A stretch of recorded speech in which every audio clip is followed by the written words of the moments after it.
We are the talk show that is made for men by men. Did you hear that? We are the talk show that is made for men by men. Except, ladies, you don't want to miss what we talk about. We are the place where men get to say, me man. Whether you call it a caveman, sexist, whatever you want to call it, we get to think and speak like men. We get to express ourselves. We get to think. We get to brainstorm. We get to engage, even debate with one another. We get to do it as men. We don't have to curb, or we don't have to be less than who we were born to be. And we get to talk about social challenges, relationships, money, career. We get to talk about all the things that are on our mind, and we get to discuss it from a man's perspective. So as a woman, if you really care to hear what men really think, this is a great place to be. If you're a man and you grew up without a father and you want to have a man's perspective on life, this is a place to hear it. So whether you're a woman with sons or you're a man and you have sons and you want to have this father-son bonding, this is a great place to sit down with your son and talk about real challenges. And they don't always have to be challenges, real things that happen in life. And that's what we do. So it's not that I am out to be provocative or politically incorrect. It's just that our society has become so politically correct that when you start getting down to the source and really dealing with things for what's happening and what's really underneath it, it sounds politically incorrect. It sounds like you're being provocative or controversial, and I'm really not. We're having the conversations that our society has somehow lost the guts to have. And until society is willing to get down to the source of things and understand what's really happening, we'll be giving solutions for symptoms.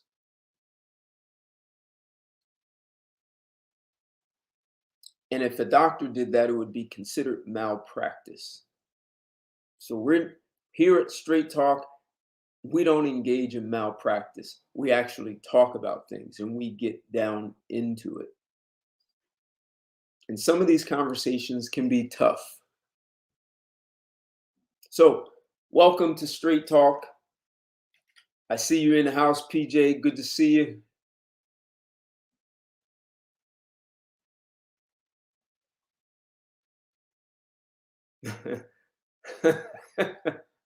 Love the joke, PJ. Only one game on your tablet. What's going on, country boy?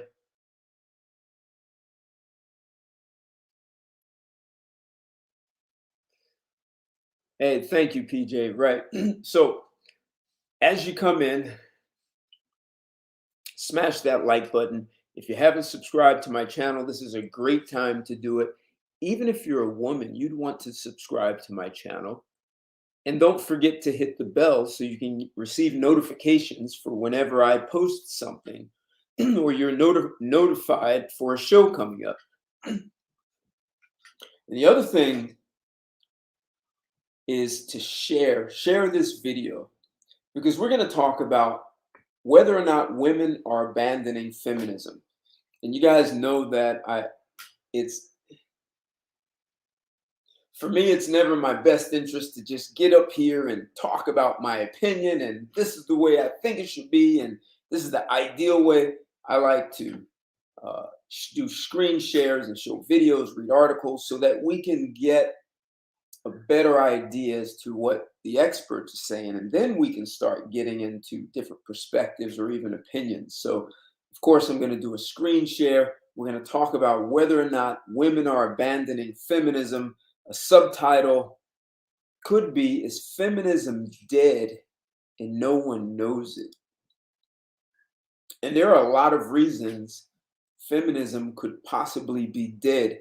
And when I created that subtitle, it reminded me of the movie The Sixth Sense, where uh, the little boy said, "I see dead people." And, the punchline of the movie was the little boy saw dead people, and Bruce Willis was one of the dead people. He just didn't know he was dead. So has feminism died and no one knows it? Like, as men, do we have this sixth sense that it's died and no one wants to talk about it? Like, some women are still hanging on to the cliff, hoping it's going to stay alive. Because I say, if women were true feminists who believe they are suppressed by the patriarchy, oh, the patriarchy, it's horrible. It is not letting women go to the front line of the battlefields, not forcing women to be the sanitation workers and put those garbage cans, dump the trash into the truck.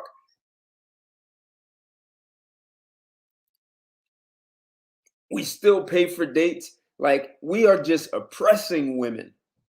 Most of the homeless people in the country are women, right? According to women, they're oppressed. If life was that bad, don't you think that the ladies would have packed up and said, "We're out. We're out of here. We're going to our own island and we're going to build a better nation and we're going to show you how to do it"? That's what they would have done with all this horrible oppression that they claim is happening.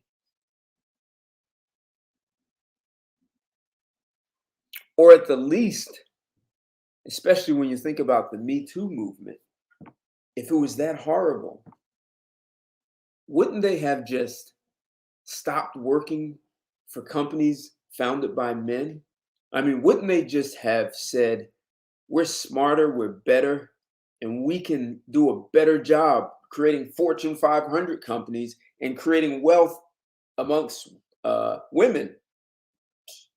That's what feminism would have done. It would have said, "Hey, we've got our chance. We can marry other women. We can do what we want, and we're going to create our own companies." They would have done exactly that and stopped asking men for jobs. And they would have competed. And in the open marketplace, they would have built companies that crushed men. They would be creating construction companies and building roads and bridges and all that stuff, and financing female only companies and never hiring a man and showing us how to do it. That is what feminism is made of. They would have taken equality. Except I don't recall seeing any of that.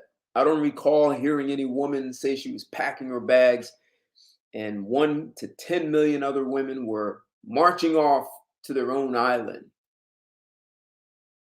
I didn't hear that. I didn't hear any of these women who were billionaires because their daddy or granddaddy left a lot of money behind. I don't hear those women building female only companies.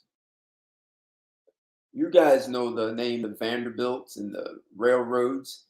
Gloria Vanderbilt died not too long ago. She created a company, it was jeans. Did she hire only women? And with that much money to the Vanderbilt name, she could have created any kind of company she wanted. She created jeans for women. So is it that women are abandoning feminism? Or should we be asking, did women ever really realistically embrace feminism? Or was it women just looking for a matter of convenience as long as it had no responsibility attached to it? Because packing up and moving to your own island means that you are now chopping down trees for lumber. You are mining the iron ore so you can build your own machines and trucks and cars, and you're You have rubber trees and you're negotiating with other countries. You have to create your own financial markets. You have to deal with your own trash removal, sanitation, recycling, building factories. That is what true feminism would stand for, and it would have its own island, and it would be responsible for all of those things. Yet I haven't seen it. So have women just been lying to us and saying that they're feminist and they're fighting for equality?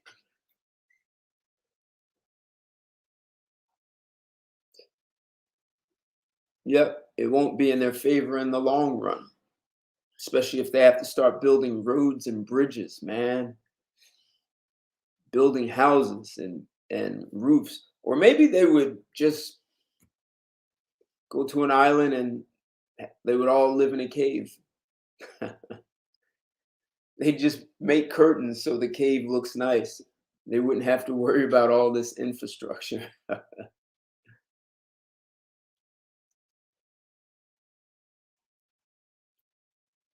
So that's the other thing, PJ, has feminism become this underground movement, right? And they're saying they abandoned it, and it becomes an undercurrent in society. Is that is that what's happening?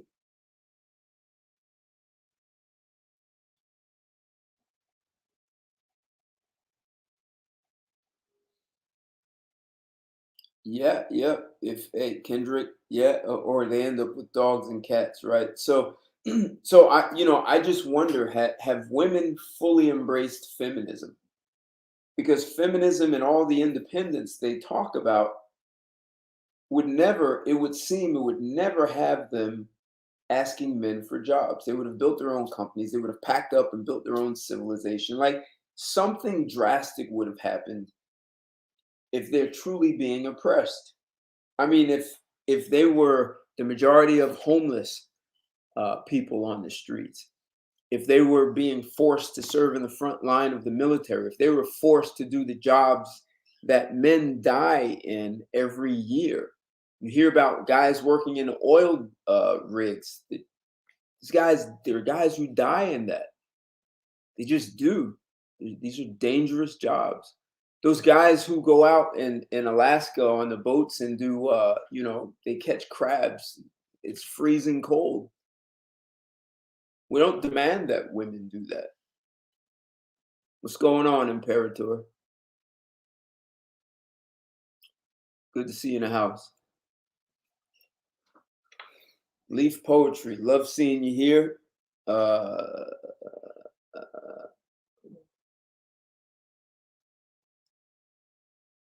the Alpha Evolution. Good to see you in the house, man. Thanks for joining. So we are going to talk about whether or not women are abandoning feminism, and then that will also have to address whether or not it's just becoming a hidden underground movement where they're pretending they've abandoned it and they really haven't. But I question even that. Are women really being feminists? So I had some thoughts about this. I'm going to take a few calls. And if you'd like to call in, the phone number is 323-642-1387. That's 323-642-1387. But let me tell you some of the thoughts I had about this, and maybe some of it will sound redundant. But uh, my thought was in the 1960s, women started talking about burning their bras and demanding equality with men. They said they can do whatever men could do, but better. They even said they could raise children without a man in the house. So the "I don't need a man" mantra marched on. The results are in, and they really are. Women did not do whatever men could do. And when you say I can do whatever, anything, what they said was anything a man can do, I can do better. I understand what the word anything means. And if someone needs me to go to a dictionary, women have not done anything a man could do. And psychologists say children born in a single mother household are disadvantaged. Prisons are filled with men from single parent households. It's more than 80%. I think like 88%. So in other words, all the things women claimed failed. They didn't work. And I'm going to share a video where a woman actually talks about this. So now that the children of many of these feminists have left home, these women are experiencing a new chapter of life. Feminism told them men should accept females as they are, including obesity. And the "I don't need a man" mindset, it's actually now repels men. That makes many of these women undesirable for companionship. And many of these women will live the last 30 years of their lives alone. So many women from the younger generation are taking notes. Between the older, lonely women and the cautious, younger women, has feminism become a thing of the past? Will it be in our museums talking about uh, ancient history? Elijah Stagg, good to see you. Leaf Poetry, I got you. The feminist movement became far too radical and weaponized. They're eating their words now, literally. Well said. Uh, uh, this idea that being obese is okay is disturbing. It really is. Um, and great to hear. And for you guys who don't know, Leaf Poetry is a woman. So great to hear a woman sees this. But I think more and more women are coming to these realizations and being honest about it. So is that becoming the new reality for feminism? And has this been happening for more than a decade? And was the Me Too movement a way to infuse more life and fire back into the movement to get it going again?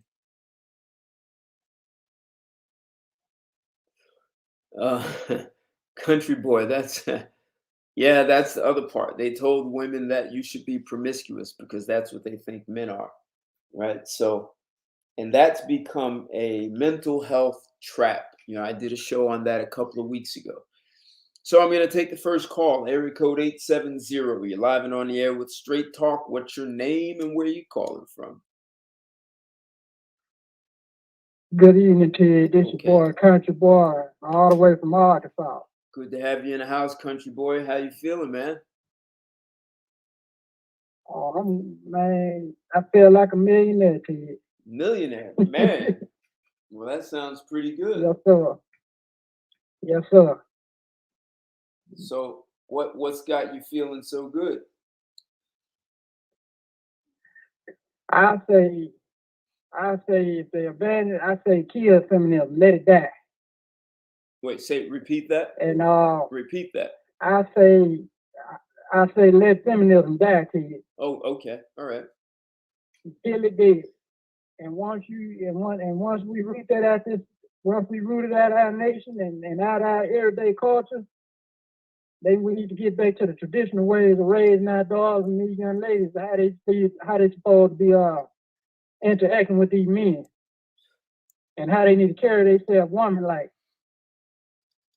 Those are great comments. Yeah. So how do we restore the family, which restores community, right? And healthy communities create a healthy nation. But it all starts with those two people. Is that what you're saying? Is that what I hear you saying? That's exactly what you hear me saying. And then, like I say, the wrongs, the damage beyond repair, Ted, those need to be institutionalized, Ted, because misery loves company. And I say, if that person is that messed up and twisted and delusioned in the head, they need to be in a home with a straitjacket on, Ted. Well, they don't need to be out here in society. It's interesting you say that. So I did it.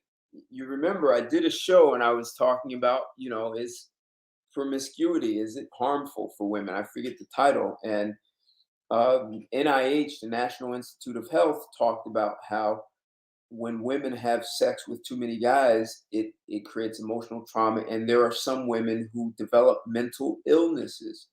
So, what you're saying is not as far fetched as people might believe. I mean, it's too common though, Ted. It's commonplace, in particular in my age bracket. I see this every day. It's like women constantly repeating this cycle like a revolving door.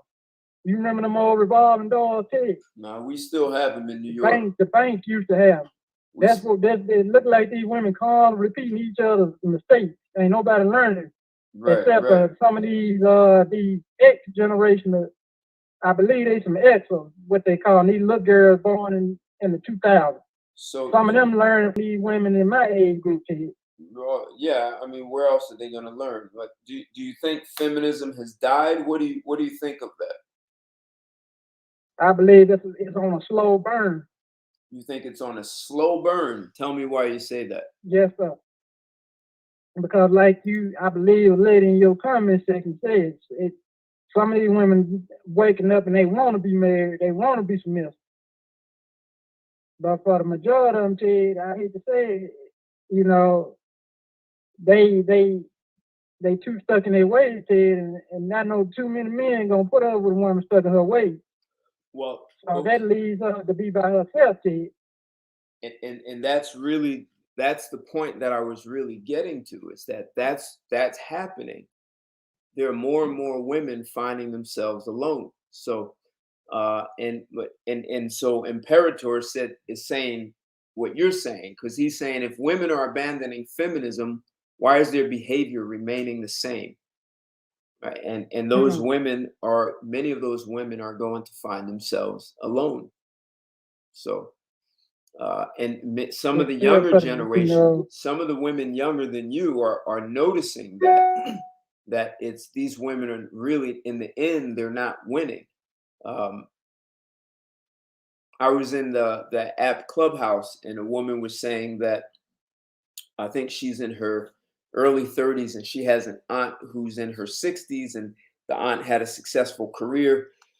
She had no children, and she was sick and not really able to work, and so here's this woman, her niece, going to her house to help her, so she could see how alone this woman was, and she was watching her aunt saying, I don't want this life. Like, I'm going to avoid this. My aunt talked about how she didn't need a man, and I have my career, but now here she is getting older, she's sick, and she needs help, and she has no children, so she's relying on her, I think, sister's children, right? Her niece. So some women are actually seeing that. For some women, it's too late, and they're still trying to hold on to an outdated mindset. But yep. Indeed, Ted, and it's too, like I say, it's too repetitive now. It's too obvious now. So that's really what I say. It's finally it's on that slow burn. It ain't quite turned into a bonfire yet. Okay. But it's on its way to it. Feminism part of it here. Almost like it's melting down, huh? Yep. Okay. That's what I say. I see it. Mark my words, Ted, between now and maybe I give it to the early to mid next year. You're gonna start to see a whole lot of them gonna start to turn around. That's interesting. All right, perfect. Well stated. Mark my words, man. Well stated. So Red Pill Rican, man. Hey, thanks for the super chat, man. He said, what's good? Just saying what's up before continuing on my work. Always appreciate the support, man. You guys have seen Red Pill Rican on my show quite a few times, man. We talked about stuff like important aspects of men's health, and he served in the military in Afghanistan and Iraq. So we were talking about what happens there in terms of manhood. So if you guys are not subscribed to his channel, check him out. Red Pill Rican. He's got some great content if you haven't seen it. And all the way from down under, the other side of the world from us here in the US, is Nani Puri. Really appreciate the super chat coming all the way from Australia. Thank you for the super chat. You all saw her on my show also. And I think you all will really appreciate her perspective as a woman. Yeah, she takes a really great stand on what's happening between men and women. So, and if you guys don't know, Australia is very liberal, very much. So, and you guys always have great comments. So let's see what I'm missing here. Uh, Ghost 007, I dropped the StreamYard, so jump in anytime. Anyone else who wants to jump in, come on in. Big exclusive, good to see you in the house. I think an issue is that some women's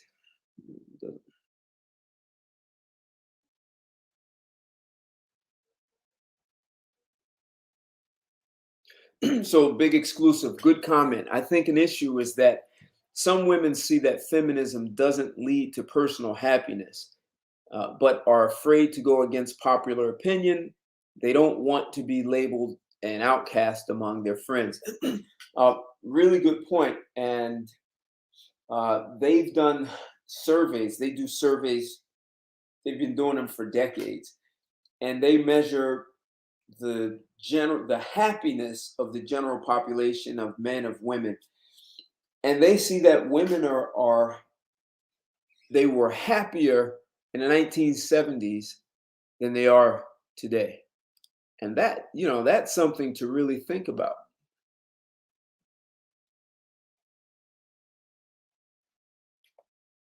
That women are not as happy as they used to be.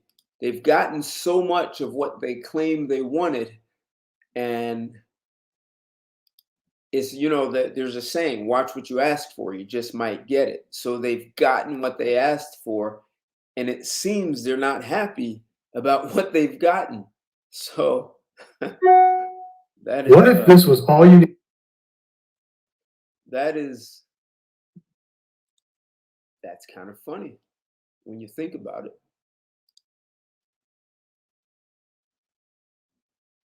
They've gotten exactly what they wanted.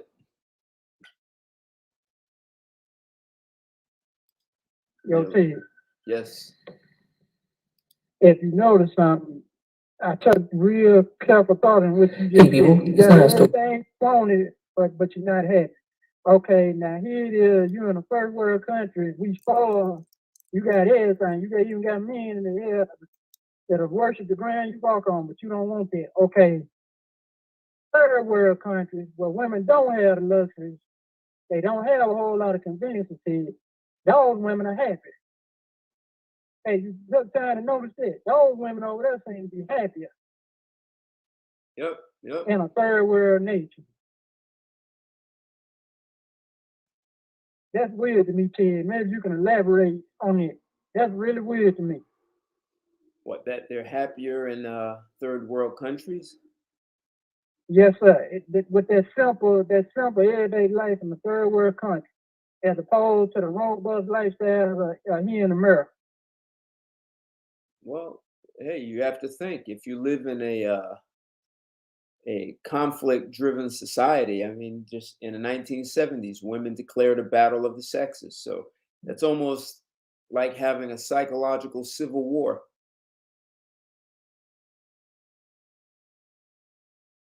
If you live, Yep. if you live in a, imagine if the United States had been in a physical war for all this time since the mid 70s, the nation would be torn apart. I mean, we are torn apart, but it would be obvious, right? You're having war and guns and bombs and all that stuff. But it's happening like psychological warfare. So this is a problem. It's a huge problem because Women my mind become dwelled on that thing.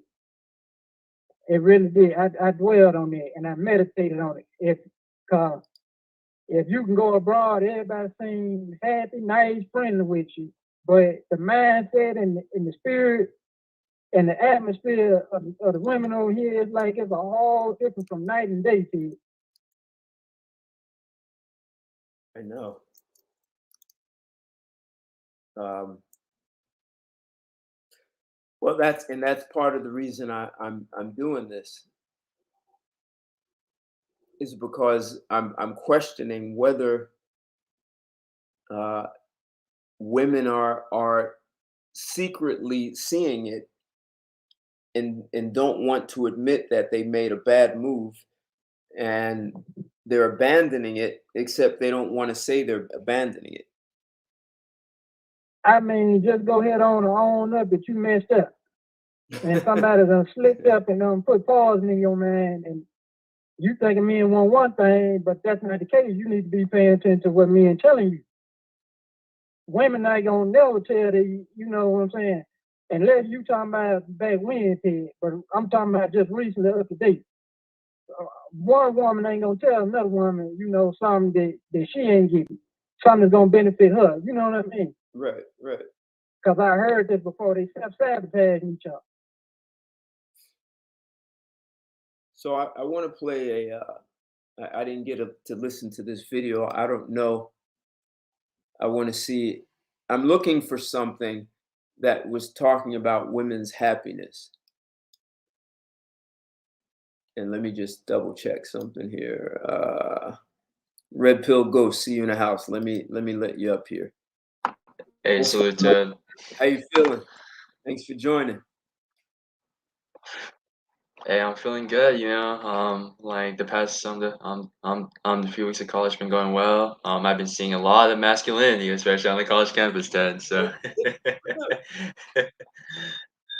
So they haven't huh? abandoned. So your age group, they haven't abandoned feminism then, from what you're saying. Yeah, they did abandon feminism. Yeah, I just want to speak on the topic today and stuff, or like the woman like abandoning like the feminism. Right.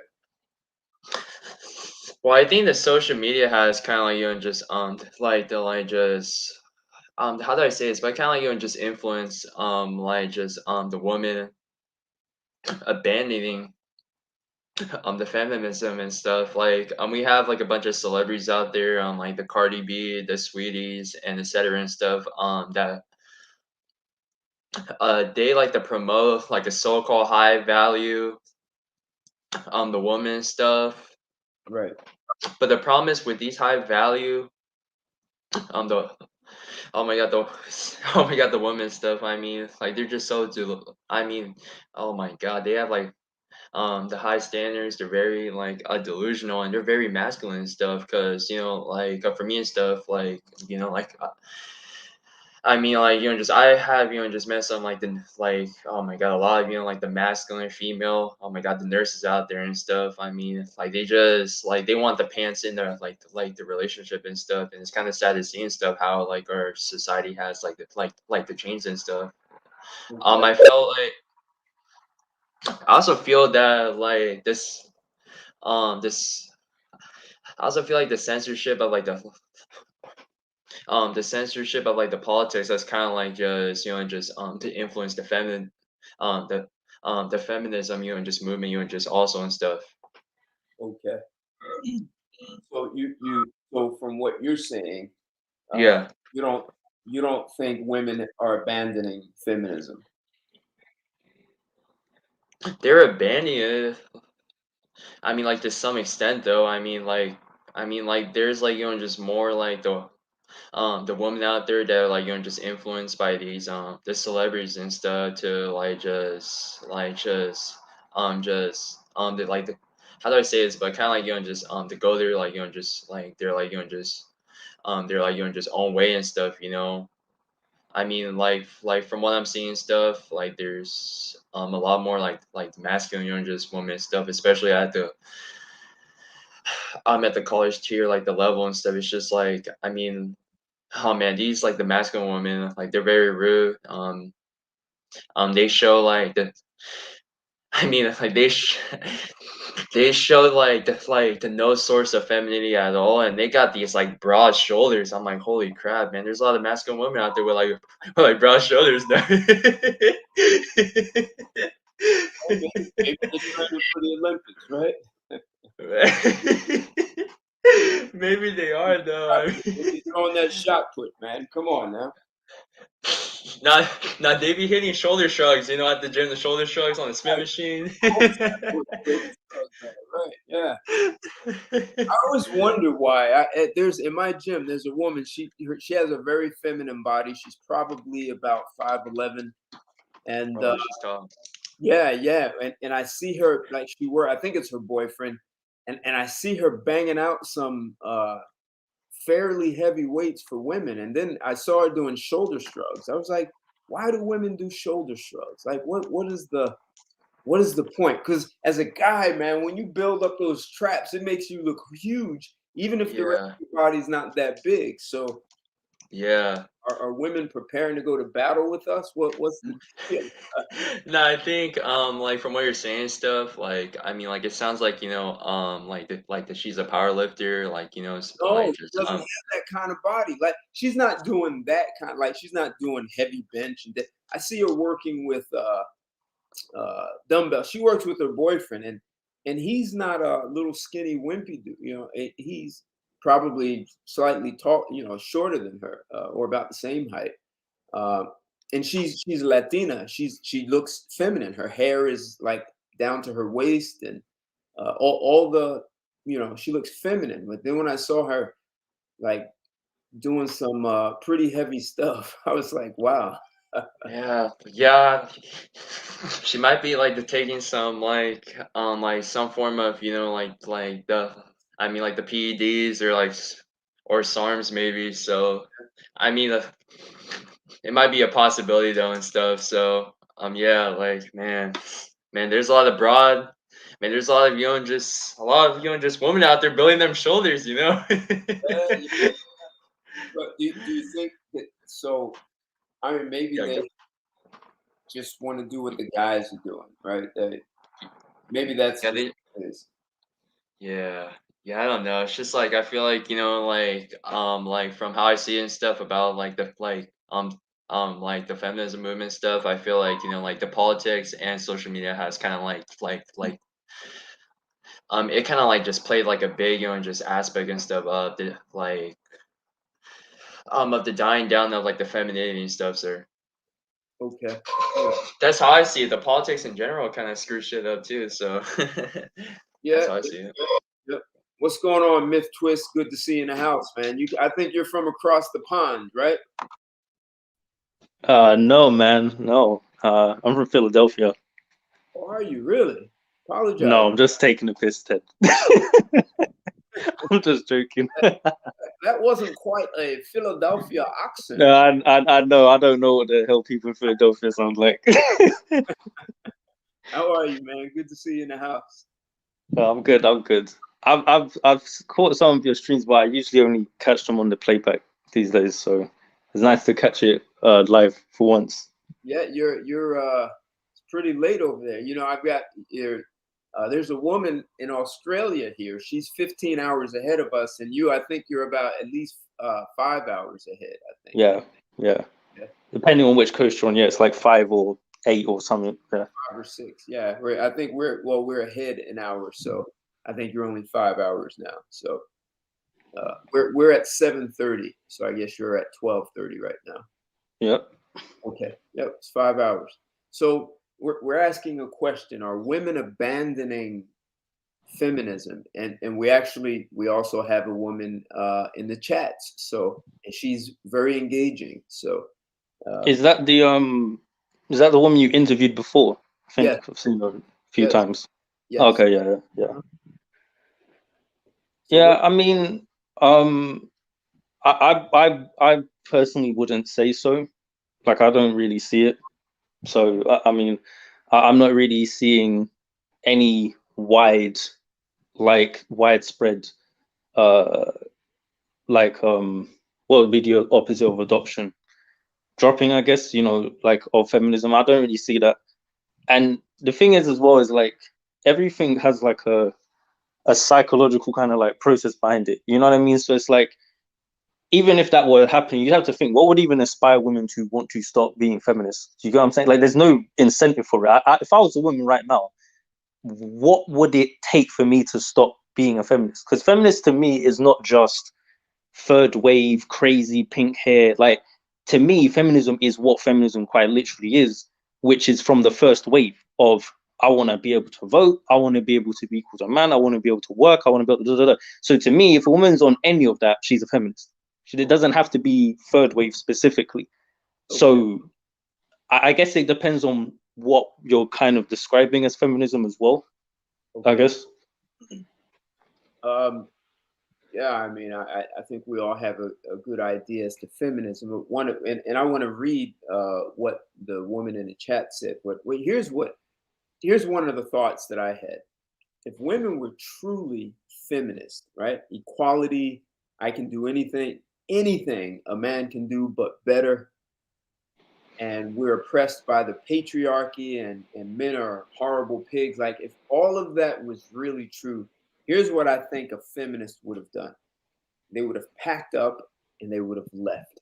They would have founded their own island and they would have shown us that they can do everything, including build their own civilization, mine their own natural resources, build their manufacturing facilities, create financial markets, and then create a military to protect them and be able to maintain, build roads and bridges and all the plans for skyscrapers, and they would have financed. They would have done that if they were truly oppressed by the patriarchy. And if they didn't do that, then at the least with all the women who have over the more than a century, there are women who have inherited hundreds of millions and sometimes billions of dollars from their fathers and grandfathers. Big names like Rockefeller, the Vanderbilts, the Carnegies, the Morgans, even Sam Walton, who created Walmart. There are women with billions that have access to billions of dollars. And what they would have done is said, hey guys, screw you. We don't need your jobs. We're now going to compete with you in the open market, and we're going to create a women General Motors, and we're going to create these pink cars, or maybe that's being sexist, but they would have created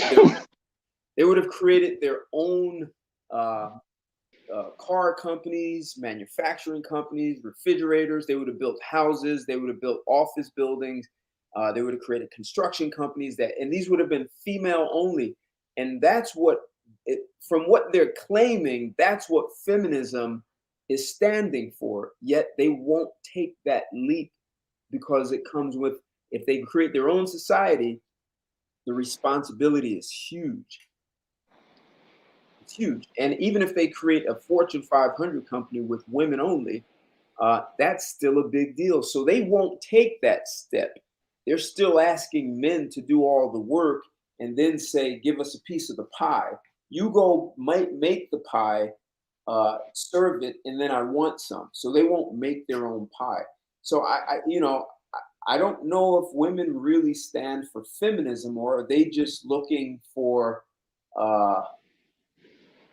some kind of convenience, right? They were bored. Really, they were bored, right? So as men, we created so many inventions: washing machines, dryers, vacuum cleaners, automobiles, luxury, and like they were so bored. We created such an easy life for them that they had nothing to do. So they decided, we want to do what the boys are doing. We think you're having a good time. And now many women are, high blood pressure, heart attacks, drugs and alcohol, all that. That's been some of the problem, right? And they're less happy now than they were even in the 70s. So I don't know. Just when you look at that whole picture, on one hand, I hear what you guys are saying, that, and even Nani Puri said, I think it's feminism has become more radicalized, but in doing so, it's made many of us reject its ideologies. So I don't think so. I think it's just they just don't want to be classified as a radical feminist. But if you ask most women if they're feminists, they're going to say yes. Right. They're not going to say no. Like they're not going to say. And the thing is that there's no, like, even if they claim, even the ones who claim they aren't feminists, it only takes a few questions to realize they usually are as well. Like there's no reason. You got to think feminism is a woman being able to be self-determining. It means that if I'm with her and I say, I don't want you to wear XYZ, right? She has the power and the ability and the right to tell me, no, I can do that. Now, because pre-feminism, she wouldn't be able to do that. especially not if I'm married to her. She'd have to listen to what I'm telling her to do.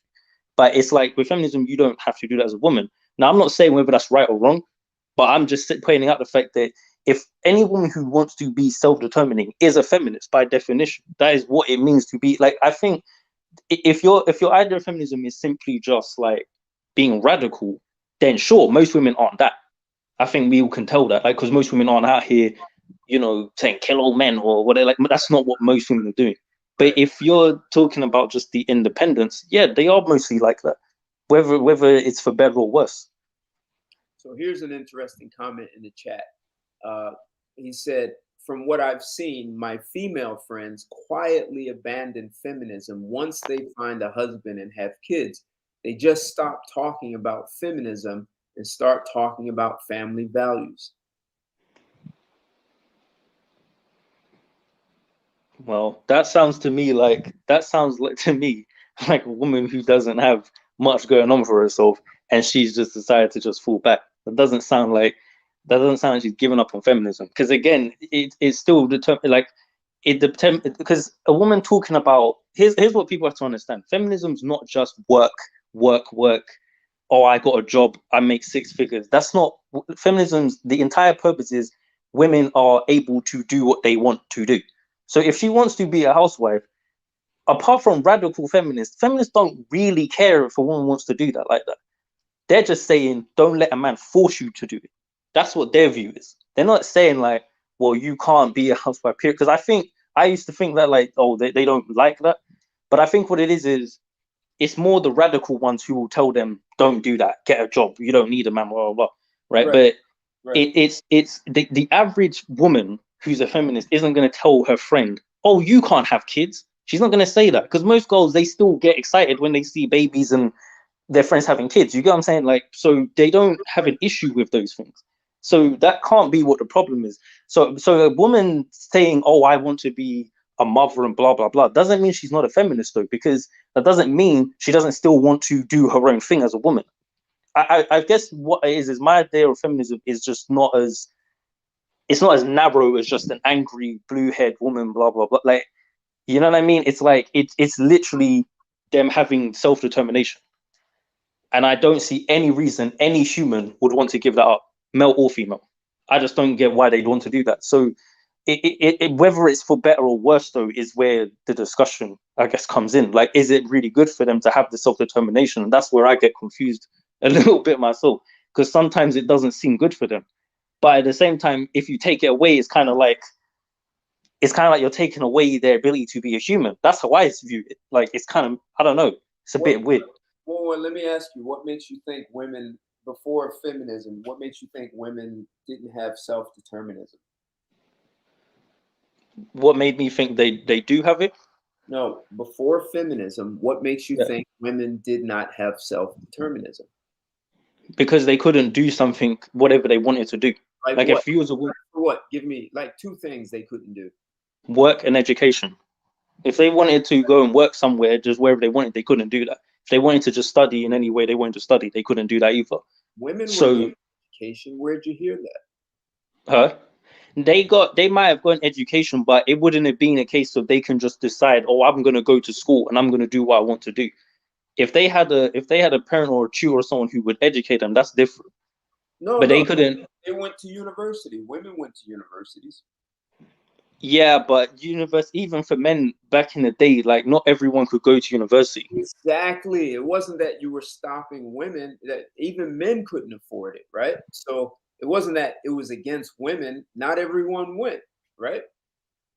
No, yeah, but there was still just simply things they were locked out of doing, which is the reason why they had the second wave. No, but what I'm saying is women were getting education.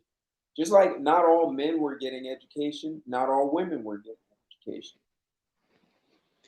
Yeah, but we know. And what I want to understand is, what is it women were not allowed to do? Well, they certainly couldn't work, and they certainly couldn't do that. Yes, and they certainly couldn't vote. Yes, women who were outliers, they would have to be really good. and they would get jobs. You saw female reporters. You saw you saw women who would get jobs. Yeah, but our Liz isn't. If women could do everything men could do, there wouldn't have been a feminist movement, and there wouldn't have needed to be legislation to be passed for them to have equal opportunities and rights. So clearly, by law, they could not do the same things men could do. Well, And do you know what has happened by putting just randomly letting all women in? We've dropped in the U.S. Productivity has dropped in the workplace significantly. That means companies are going to be less profitable. yeah, no, I don't. I'm not personally. I'm not a feminist like in my own right way. But what I'm saying is that I'm saying that the philosophy that they have, the ideology they have.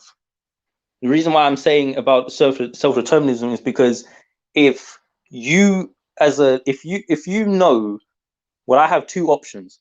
Either I can go back to the time when I was a housewife and I had to take care of the house and blah blah, and that was my traditional gender role, and my traditional role was not necessarily to go and work, right? Or I have today where I can pick. I mean, like, I'm not looking at it as a woman thing. I'm looking at it as a human thing. If you ask me that question, I ain't going back. What, like, why would you, like, it doesn't make, the problem is that we're seeing based on studies and data that it's not really good for them in the long run. That's what the problem is. But so that's where the debate comes in about whether or not, we should really be having it, because it's like, well, if it's not helping them in the long term, that's where the issue comes in. You know what I'm saying? Because it's like, well, boy, yeah, you can work, yeah, you can get a job, yeah, you can do what men can do, but clearly, based on the data, based on the studies, based on the surveys, it's not good for you. So it's like, yeah, you get self-determinism, but at what cost? You know what I'm saying? But I'm just saying, I can understand when we're talking about them walking away from it, I can understand why a lot of them wouldn't. And especially in my age bracket with girls who are younger, they're definitely not going to want to go away from it. They're definitely not. So See, here when I hear anyone say women didn't have self-determinism, who do you think made decisions when the husband was at work every day? Who made decisions at home? I mean, even if you can make decisions at home, you're still going to have to defer to what the man wants. It's not like the you can tell the husband, actually, like, the husband's like, listen, I want you to, even like the money, they didn't have their own money. They'd have to take the money that the husband gave them and they'd have to go and use that to go and purchase. And here's the thing, I'm not saying that's wrong. I'm just saying that because it was set up that way and that's how it always was, it just makes logical sense that people might think, you know what, I want to know what it's like to be in the other position for once. Like, imagine if it was the other way around. If men were the ones in like that, we would want to know what it's like. I understand, but I'm saying women had self-determinism. Some guys were at work, and it wasn't like she was calling. I just think about a time when there were no telephones, right? And women had to make decisions at home. There's an agreement when a couple comes together, and a lot of times the way couples would come together was that the family, whether it was arranged or semi-arranged, where there was family involvement, so they were already aligned and compatible with family values and how they raised the children and how they did things. So they had already worked that out before they even married. And so the husband's like, hey, we have a budget. There are certain things we can buy, we can do, and that's it. So when he's at work, there's no phone. She's making decisions. Now think about when guys go to the war. Even if you go back to ancient Greece and you look at saying, well, women were property. Okay, most men were in the military and they went off. Who was running the household? The woman. We make it seem like women never had self-determinism. Women were. But that's not self-determinism. That's controlled. Like, that's you being taught. That's like me saying to someone that, well, you have freedom to do whatever you want just within this specific line of requirements. All like, right. okay, you can. Let me tell you, here's why you're confusing me. This is what's confusing. Okay. So you personally go work in a company and you're a manager. Do you have self-determinism in that company? No, not really. I mean, not to do. I'm confused. I mean, like, so you're saying if you go and work for a company, do you have self-determinism? If you violate a company's policy, you could be fired, right? Oh, yeah. Well, if you're saying if you have the ability, yeah, you always have the ability to make a choice, of No, course. no, no, no. You have the same self-determinism in a company that you do with your family, with your spouse. There are policies, there are budgets. See, if you say, well, I don't want to, if I as a woman, I have no self-determinism because I have to do what my husband said. I'm going to go work in a company, and now I have to do what my boss says. What's the difference? Okay, but then there's a third option, which is you can start your own business. Okay, and do you know who you revolve around? Your clients. You can't just do what you want for your clients. You still have a budget. You Yeah, still but okay, but yeah, all right, but then by that way of thinking, there's no such thing as self-determinism anyway, because you can't get away from that. You don't live in an island, like you have to always interact with other people. But what I'm exactly. but yeah, but the idea that with the idea of self-determinism that I'm talking about is the ability to look at options and not have restrictions on what options you pick. They did not have that, and they just didn't. That it's not that like it's not that's just how it was. If they did, then there would have been absolutely no reason to change anything. That would have meant throughout history women could do whatever they wanted, but they couldn't. They But if, couldn't even smoke. They couldn't drive. They literally could not do those things. Now oh, I'm not saying that they should, but what I'm saying is that if you're a woman back in like 1910 or whatever, and you're looking around and you see men doing things, and you're like, well, I want to do that. It's just temptation. It's natural. If it's like when you're a kid and you see adults doing certain things, and you're like, oh, I want to do that. It's not always good things, and it's not always healthy. And even adults might turn around and tell you, don't do this when you get older. Like, but because you don't have it, it's just human nature to want what you don't have. So all I'm saying is that because they've been in that position for so long, it's like naturally they're gonna just be like, I want to do it. And now that they have it now, they have power. There's no reason for them to give that up. None. The only women who are gonna give that up is women who have been burnt by it, basically, or who feel like they've got to the stage in their life where they don't need it anymore. You know what I'm saying? And even then, they're giving it up begrudgingly. They're not gonna really want to give it up. So I just don't see, and I'm not basing this off of them just being women. I'm just basing it off of human nature. I think if it was men in that position, it would have been the exact same thing. okay. So let me see something. See, you really made a case for saying women are like children because if Yeah, they are. your kids say, your child says, "Oh, I want to do that. I want to smoke," and you say, "No, that's not good for you." And men told women, "Well, you shouldn't smoke. We don't want you smoking." And now women can smoke, and they're getting cancer, and they're dying from it. And so women are the protected gender. We didn't tell women to go to the front lines of the battlefield. We don't in the US, I don't see women who are trash collectors. I don't see women walking the beams, the high beams when we build these skyscrapers here in New York.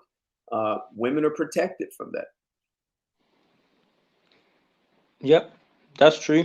But that's still not that's if that's like me. Okay, so if you're under a dictatorship, right? And the dictator says, listen, you got to do all these things and I'll take care of you, right? You'll have security, you'll have provision, you'll have protection, but you've got to do what I tell you to do. And if you don't do those things, then you're going to get thrown out, you're going to be outcasted, you're going to be killed. In my view, that is not freedom and that is not independence and that is not self-determination. I understand. And So that's basically what women have lived with.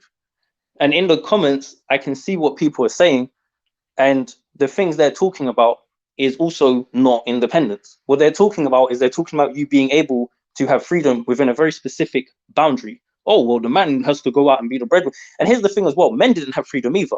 So I'm not trying to argue that like the average man anyway did not have freedom, not under the patriarchy, which is another common misconception guys have. They think the patriarchy gave men freedom. It didn't. If you were a young guy, you had to go to war if there was a war going on, and you didn't really have much choice. If you didn't do it, you're gonna get thrown up in prison, or you know what I mean. So Right. no one really had freedom under that system. So I'm not trying to make it out like women are some victims and it was just them. It was pretty much everyone was treated a certain type of way. But what I'm saying now is that the way how the world is today, it's the same thing with men as well. Like, for example, you got guys who will try and say we should all, we should all get married and do this and do that. Well, a guy can choose to say no now.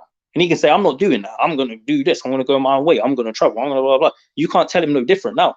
It's just, and it's like, to me, I see it the same way. Like, what can you do to tell that guy, no, he can't do that. And he can't have that freedom. I just see it the same thing with women. Like, what are you going to tell them? Like, no, they can't do that.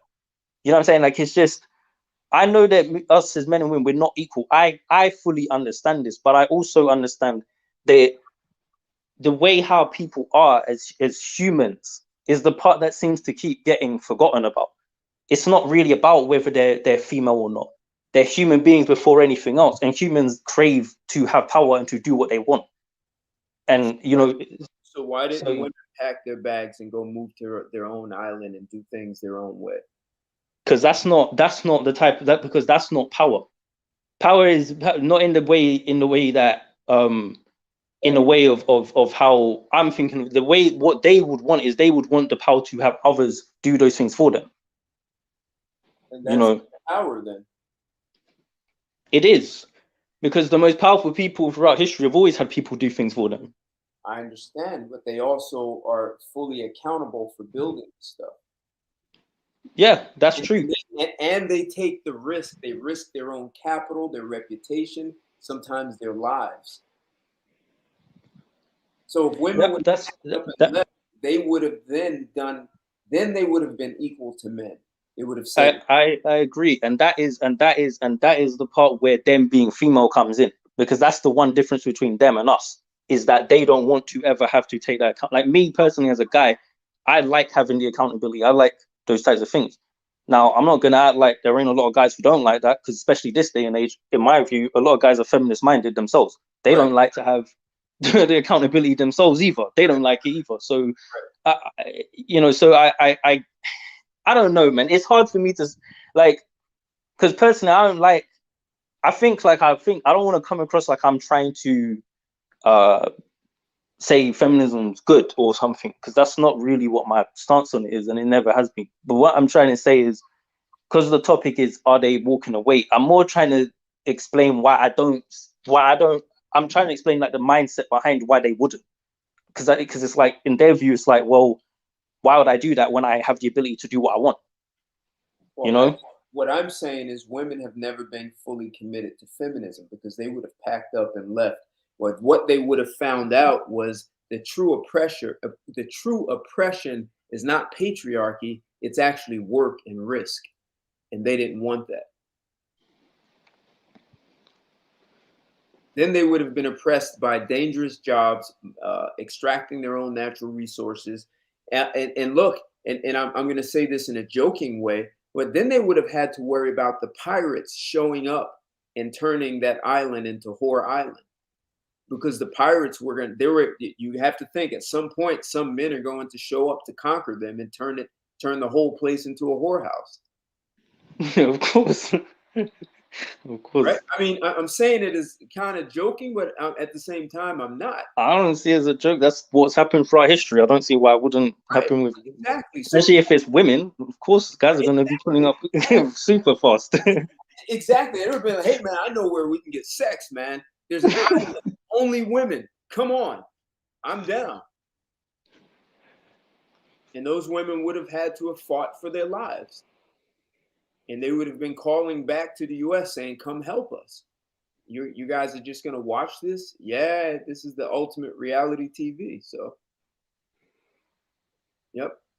Hey, just Charles Jackson, thank you for the super sticker, man. Appreciate the support. Thank you for that support. Let me, I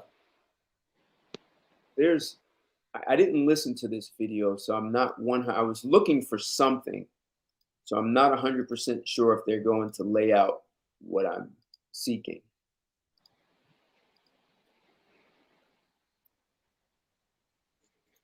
There is a new study out today that says women become unhappy as they get older. Well, the flip side, men get happier as life goes on. Now, the researchers, a couple of economists, by the way, they say it happens when we each turn 48. And of the major factors coming down, it's all about money. Now, what's that all about? We're going to debate it. Mark Rudolph is a no-nonsense man, and Tracy Burns, our Fox Business reporter, joins me to tell us what's really going on. Tracy, this is true. Come on. I mean, come on. All right, first of all, Don't get me started. because I know you've missed me, Mark. First of all, this study was conducted by mostly men. And when men conduct anything, they talk about their finances because men judge themselves by the size of their wallet. Toys, dare I say. So you put all your toys together in a parking lot and it makes you happy. If they were to ask other questions in this study about spirituality, about the other aspects of our lives, that women would have taken over. I mean, first of all, a woman hits her sexual prime at 35. Things get much better for us. Hey, I'm 35. This is good for me. All right, Mark. All right, go nuts because I know you're going to go nuts. Well, first of all, you're presuming that that unhappiness in women begins in middle age. I'd say it starts when she's a little girl, when she's taught that happiness derives from shoes, jewelry, boob jobs, and pedestals. And what's interesting, oh, come on, Alexis, and then you have boys who are taught that they're supposed to make girls happy. I was on the radio 2 weeks ago in Greensboro, North Carolina, and the host related a story. He overheard his son and daughter talking. So brother goes to sister and says, "How come you always have money and I don't?" And she says, "That's simple. I have a boyfriend and you have a girlfriend." The fact of the matter is, boys are taught that they're supposed to make women happy. No, he's actually living in the dark ages. There's that. I'm not living in the dark ages. This is reality. And if either of you women has ever dated women, you would know what I'm talking about. But you pretend that you don't know what I'm talking about. All right, Mark, So what's happening in middle age? What's happening in middle age here is the women who bring 70% of divorces are divorcing the men that they never wanted to marry to begin with, and so now that's what's making the men happy. That's interesting because we control the household spending, don't we? Because we're working more than ever. All right, let's get back to the survey, though. All right, because basically what they're saying is that we are happier in our early adult life, and that women are more likely than men to fulfill their aspirations earlier related to material goods and family. That is true, wouldn't you say, Tracy? And a good thing. It takes men longer to figure out what they want to do in life. Well, I just think this whole notion of basing your happiness on material goods is part of the problem, hence part of the reason that this thing was run by men in the first place. If there were women on the panel, Tracy. They would, ask any woman if she would choose her car over her children, and she'd take the kids any day, whereas I would question a lot of men out there, quite frankly. Tracy, I can't There's a believe what I reason just that heard women you live say. longer, Mark. Let me tell you. It is because we are stronger and we are happier at the end of the day than most men. And that is factual, and you know it. When men are married to women who scream like you, they just want to die sooner. When you have women going around, You're Tracy, divorced. She left you. Let's put that on the table if you want to play this game. Tracy, Yes. when women go around comparing their engagement rings to show off who got the most carats, Oh, I don't know where you tell me find that these women don't. All right, that went a little bit left. Didn't know it was gonna go down like that.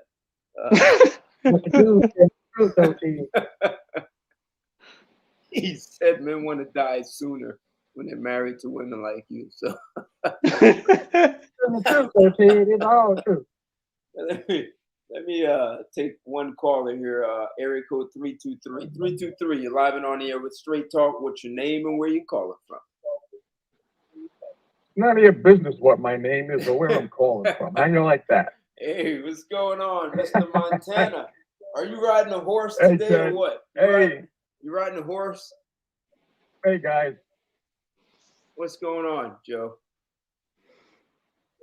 Well, I just heard that particular tape. It's good to hear other men standing up for what we believe in. And, of course, the women come with their sophistry. And and I think the guy's right. The women are trying to deceive themselves.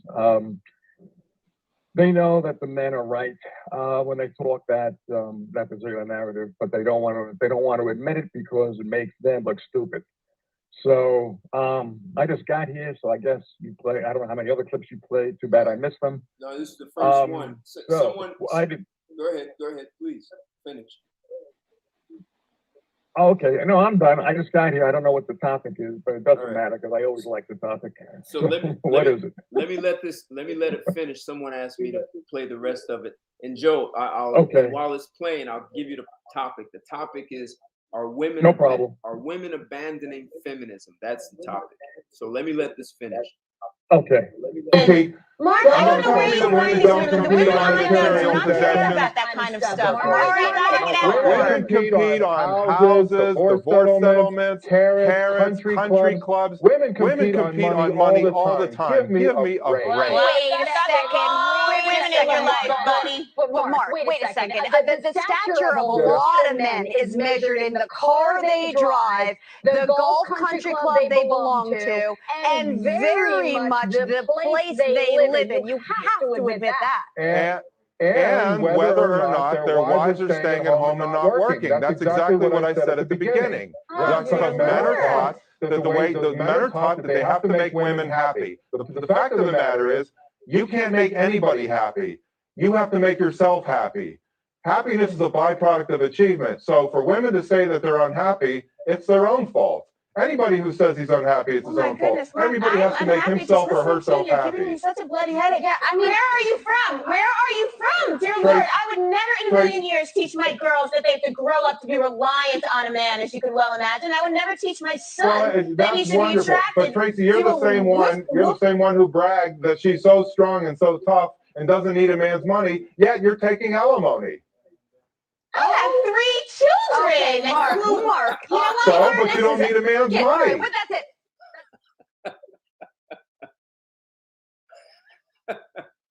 She said, "I have 3 children." Man, that was very interesting. Let me see. There's another one. Where did I put that? Where are these clips from? Who is this a MGTOW convention? No, they're just YouTube. Okay. Yeah. But what do you look under? What keywords do you find this under? Oh, I put YouTube. Are women abandoning feminism? Oh no, sorry for that one. Are women happier now? That's the one I put. Okay. So, and for this one, this is the one. Okay. Are women abandoning feminism? So this one. Are women superior to men? So this one's going to be interesting because Are women superior to men? Oh. Are women superior to? All right. So this one I was looking for because, we hear so much that women are better than men. They do all these things better. And this woman, this video was done in 2015. She is, what does she call herself? The factual feminist is what she calls herself. So just hear what she's going to say. Don't judge her. Listen to what she's going to say. She's going to talk about empirical evidence, and let her tell her story. Are women superior to men? A never-ending succession of books and news stories suggests they are. How many times have you heard that women are wiser, kinder, more efficient, just all-round better human beings? Well, let's look at the evidence. That's coming up next on The Factual Feminist.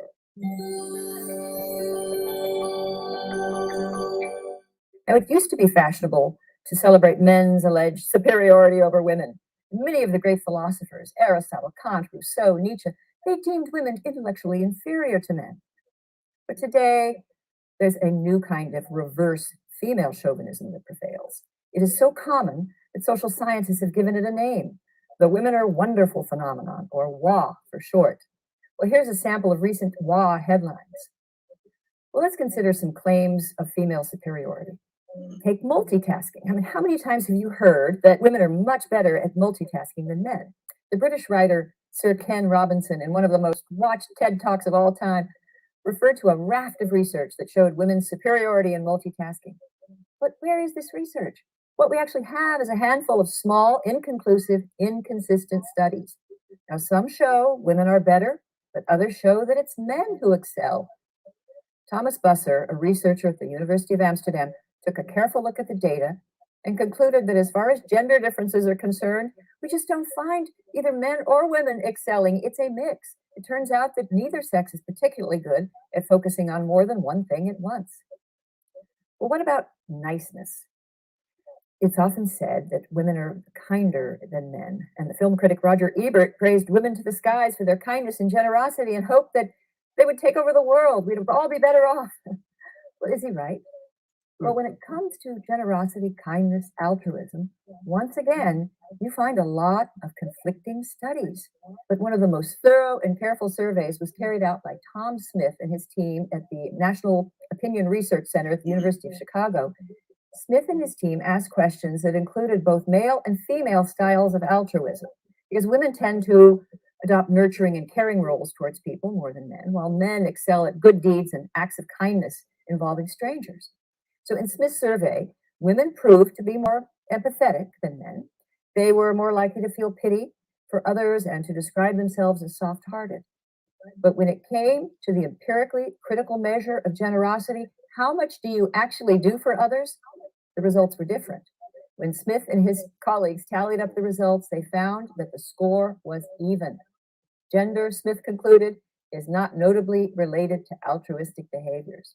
Advantage, neither sex. Both sexes have their graces and their own styles of being virtuous. Neither has a monopoly on good or evil. How did we lose sight of this obvious truth? Because we live in the age of wa. The rules of women are wonderful. This is a game, and it's impossible for men to win, because if women do something better than men, that's just evidence of their innate superiority. But if men outperform women, that's proof of discrimination, retrograde patriarchy, or toxic masculinity. And to violate the spirit of wa is to invite havoc. I mean, suggest, as the former president of Harvard, Larry Summers, once did, that men have some innate advantages in math or spatial reasoning. Well, prepare to change your job. But write a book that's entitled, Are Men Necessary? The End of Men, Men Down, Women Are from Venus, Men Are from Hell, and the gods of the zeitgeist smile.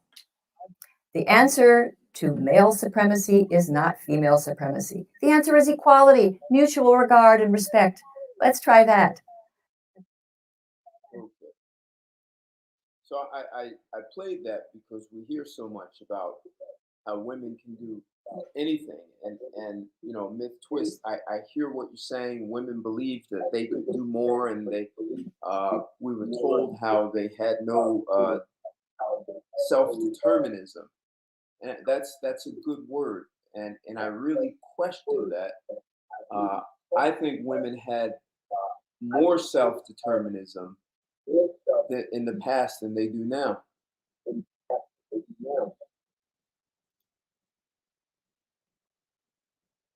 Women are more constrained now.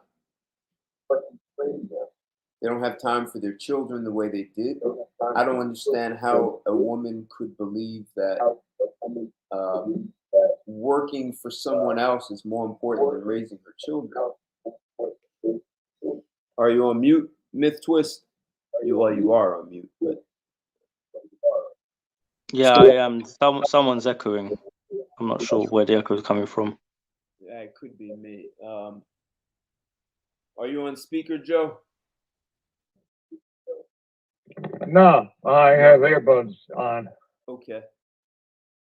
Yeah, that could be me. Maybe I have to see if I close a couple of windows here.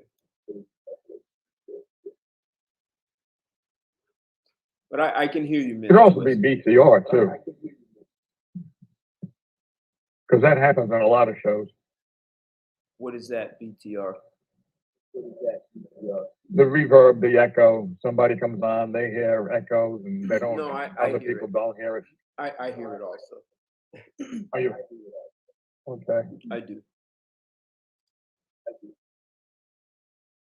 Did you want to say anything to either of those videos? Let me put myself on mute and see if that helps. Okay. Myth Twist, did you want to say anything to those videos, or? I was gonna let the caller speak, to be honest, because I spoke a lot. Okay.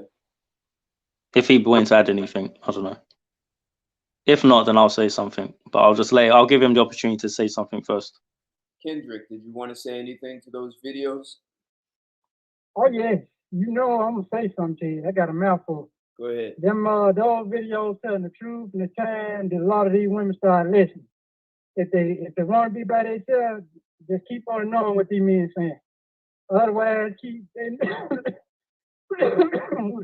they need to start listening to what these dudes saying, and maybe they'll get a husband to. But until they start listening and paying attention to what's going on, they pretty much looked out. Okay. Hey, just clear myth. Thank you for that, Kendrick. Myth twist. Do you still hear the echo? No, I don't think so, not anymore. Yeah. So same here. It stopped. So I'm not sure what happened.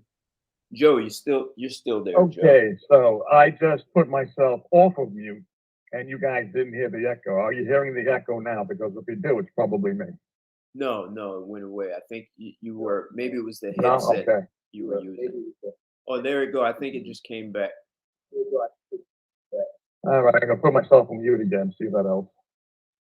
All right. Hey, we're gonna run with your slight echo there. It's not strong, but yes, I hear it. Go ahead, Joe. Did you want to say something? Oh, I just put myself off mute again. You heard the echo even when I was on mute? That means it wasn't me. Could have been DTO. All right. Well, with regards to the video, I'm glad again that we have a guy standing up for men's rights and to let women know that, okay, you have your opinion about men, we have our opinion about men, and we have our opinion about women, and there are certain differences. What the women are trying to do is compete within that conversation, trying to outman the man. They're trying to beat him in the conversation, no matter what the narrative is. Well, no matter what he said, she or they were going to come up with something better or point to a supposed deficiency in the male gender. So that's a round robin game. You keep on playing that, you keep on going around and around forever. The major problem affecting men with regards to women is the relationship. Are men finding good women? Are women realizing that they have deficiencies within themselves which prevent them from being good girlfriends and good wives? That's the major problem. The other stuff about whether or not a man has a BMW and that's his status symbol and women don't have status symbols, well, of course, when they buy a BMW, it's a status symbol as well. So it doesn't matter who has the status symbols, who makes more money. It only matters about the attitudes within both men and women. Do I have the capacity to respect my women? And does she have the capacity to respect her men? Can she be trustworthy? Can he be trustworthy? Can they like each other, love each other, despite the fact that perhaps neither the man, or maybe, well, especially the man, doesn't want drama? Those are the major questions that men and women should be addressing. Otherwise, we can always go to the differences between men and women, but if it's not solving the problem of the relationship itself, then it's a nice intellectual discussion, but it's not getting down to the real problem, in my opinion. Okay. All right. And I'm done. All right. Thank you for that. Myth twist. Thoughts? Sure. Okay, so the first video was like man, I'm trying to remember now what it was. It was the guy, what was it? What was the first video again? Just quickly remind me because I've forgotten for some reason. Women get become less happy when they get older. Yeah. Yeah, I mean, like, yeah, that seems to make sense. I mean, the thing is about these videos as well is that, like, and the factual feminist, I've heard of her before. I've seen her videos before. She's interesting. I mean, obviously, like, women are always going to argue with data and numbers. So, like, one thing I don't really understand about guys is why they bother to have the discussion. I don't really get it because it's like, they're not going to listen. Like, at one point, I think, like, for example, when, like, a lot of guys were first talking about red pill and that kind of stuff, I think it made sense to try, once these guys had these revelations, it just naturally made sense to think, oh, well, we've got all this data and all this evidence. So obviously, if we showed women, they're gonna get it. They're gonna listen. Like that's you would think that logically as a guy. Like you would think, well, if I saw the numbers, I'm just gonna, you know what I mean? Like okay, I guess that's just what it is, right? So you think logically, if we do that, they're gonna listen. But you do it, and most of the time they don't care. They dismiss it. They say it's BS. They literally what happened on that first video. Oh well, this study was conducted mostly by men. There's studies that are conducted mostly by women. They throw those out. Doesn't matter really who conducted the study. They just don't like to see anything that goes against their narrative. It's that simple. So I guess like for me, I'm kind of just wondering why do you guys even bother trying to have the conversation? Because to me, it's again, this goes back to the whole thing I was trying to say earlier, which is that it's not in their self-interest to give up any of these things. Even if there's evidence and facts that literally are telling you to your face, women are not happier with this is making you less happy, less healthy, blah, blah, blah. They don't care. And you said earlier that I was making a good case for women being like children. Yes, because that's exactly how it is. That is what it's like, you know. So I guess, you know, I just don't really understand why guys even bother trying to convince them. And I think that that's kind of the issue where, for me though, sometimes where it's like, that's where I start personally having conflicts, because the natural conclusion would be, well, then I guess they're not supposed to have certain responsibilities or certain rights or whatever, right? That's just the natural conclusion you've come to. But that's where my whole thing about the self-determination thing comes in, because I don't look at it from the women thing. I look at it as a human thing. Like it's like I don't know, you know. But sometimes I'm like, boy, I don't know. Maybe that's just what's got to be done. So I don't know if what I'm saying there, if you kind of get what I'm saying, but I get it as a human. So I'm gonna so the major news network. I remember I forget which president was running for office, and they were randomly in New York City stopping people on the street and asking, "What do you think of a particular candidate?" And I was, and they went to men and women, and I was blown away when women said, I would never vote for that guy because he's not handsome. How can you imagine having a man who's not handsome representing our company? How's that going, our country? How's that going to make us look? A woman said something about the guy's clothing, like his ties never match his suit.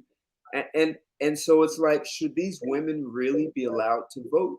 I mean, you know, you don't know which women think that way, but just hearing women say those, and these were not like 20 somethings, these were women like late 30s, early 40s, sometimes a little older. And I'm not saying all the women did it, but it was just too many. And I was actually blown away. I was like, I was wondering, like, is this a prank? It was the major news network. And I'm thinking, is this just for fun? Like that, no adult could actually think that way.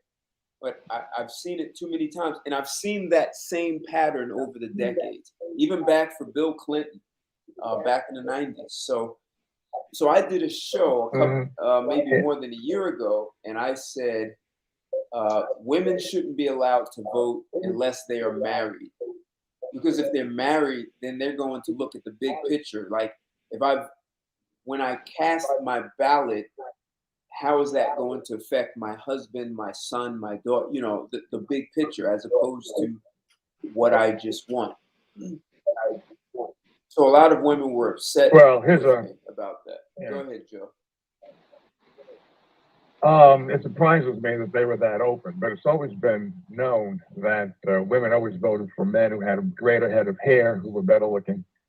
Ever since I was voting, we knew that. For them to openly admit it, yeah, that's a surprise. And I bet they weren't even ashamed of it either.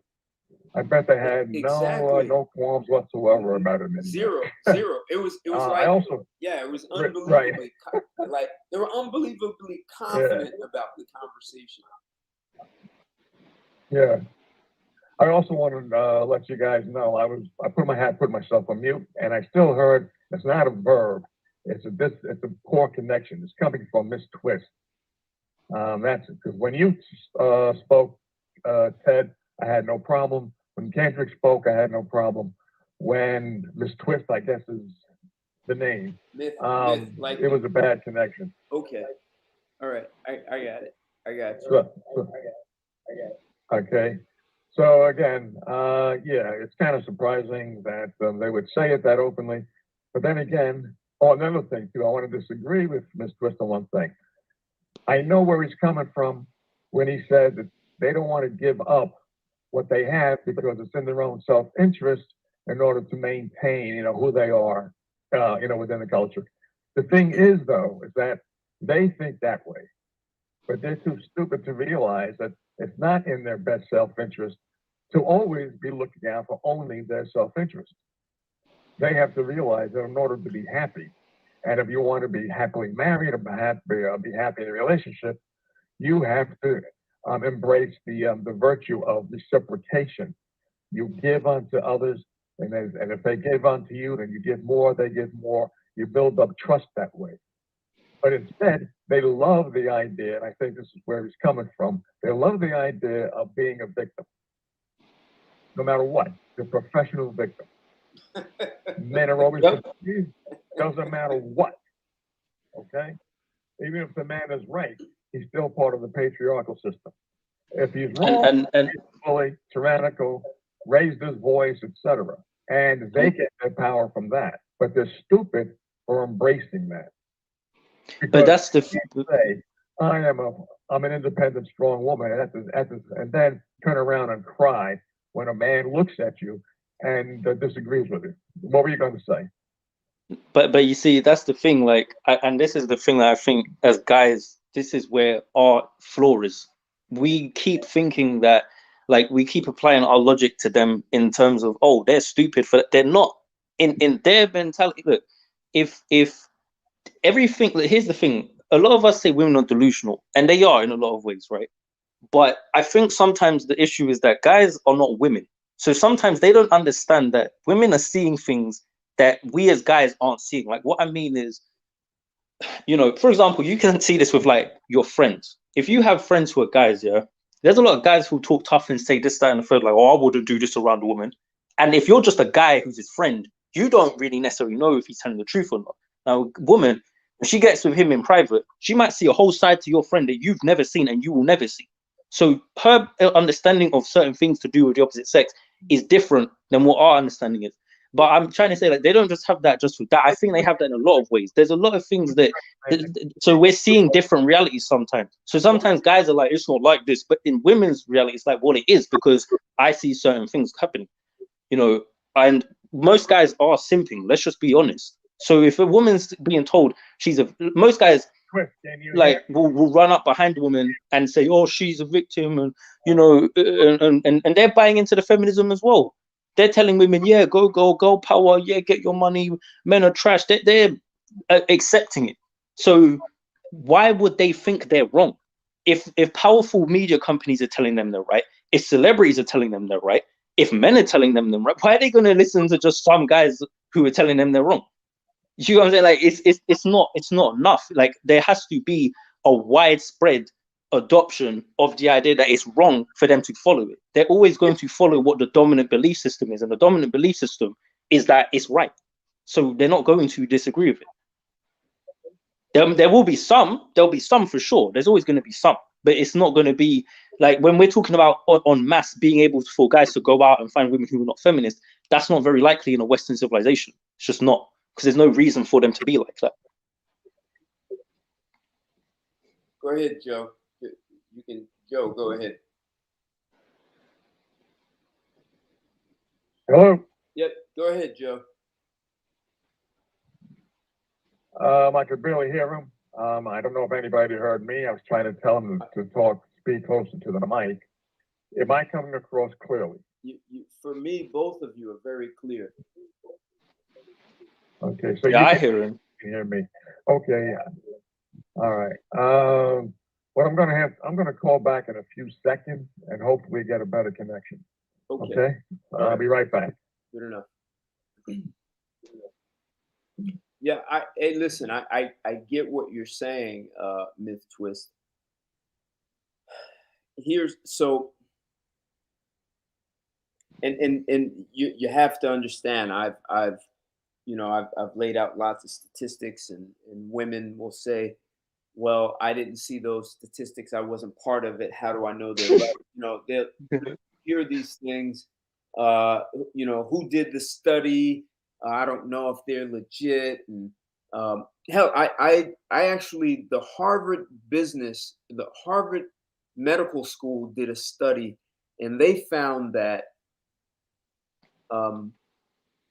they did a study on domestic violence. And maybe you heard me talk about this. Have you heard me talk about that topic, Myth Twist? Probably. All right. Take a guess. Who starts domestic violence? Well, yeah, I'm gonna guess it's women. Okay. And what percent of domestic violence do you think is initiated by women? I'm not sure if I could pick a percentage, but I'd assume over 50%. 70%. Yeah.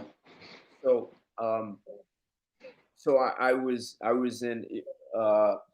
talking to, it was in that what do you call that app called Clubhouse, and I went into a room and I said 70% of domestic violence, and the women said, "Oh, how could you come here and lie? How could you say that?" And I said, they said, "You got that from a men's right website." I said, "No, that's from Harvard." They're like, "No, you didn't." And so one of the women went and found the article, and I assume none of the women could afford a subscription, so they only read the introduction, so they never actually read the article. And even though I said it's this is what the article says, or you have to open it, the third paragraph at the last sentence, it lays out the exact statistic. And they rather say I was lying and blah blah. So listen, I understand. So I'm giving you that as an example to say I understand. I also understand that I've seen quite a few women say, I thought men were lying and exaggerating, and I did the research. I had some other conversations, or they started hearing other women talk, like they went into women's groups on Facebook, and they all came back and apologized. So so it actually did get through. That's the point I'm making to you, Myth Twist, right? So if men put their hands in the air and say I give up, then women are going to swear they're right, and that's what's happened over the past few decades.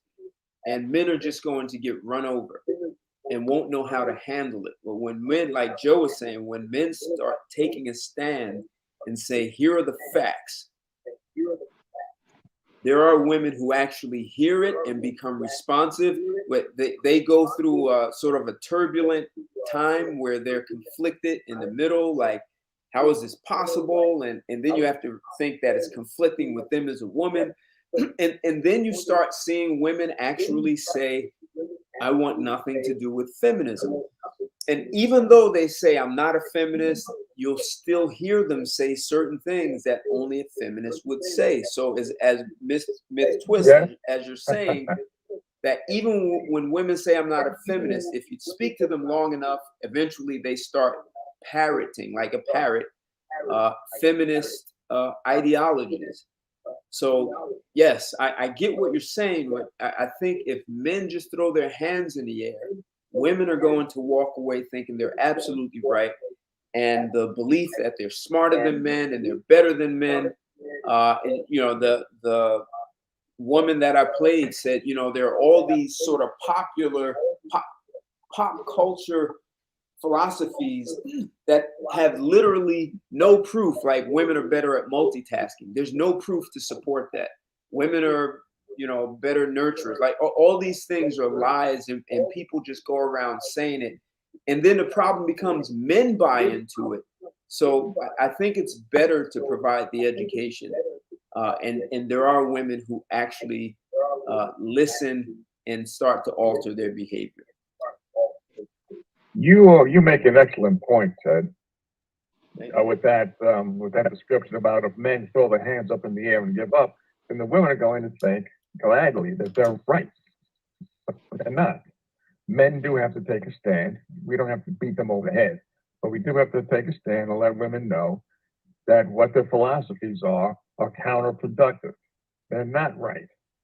So we, like I said before, and I think everybody on the panel has said before in various shows, we have to take the bull by the horns. We can't well, it could be nice if we could just let women actually take a look inside themselves and come to a rational conclusion, but they're not going to do it.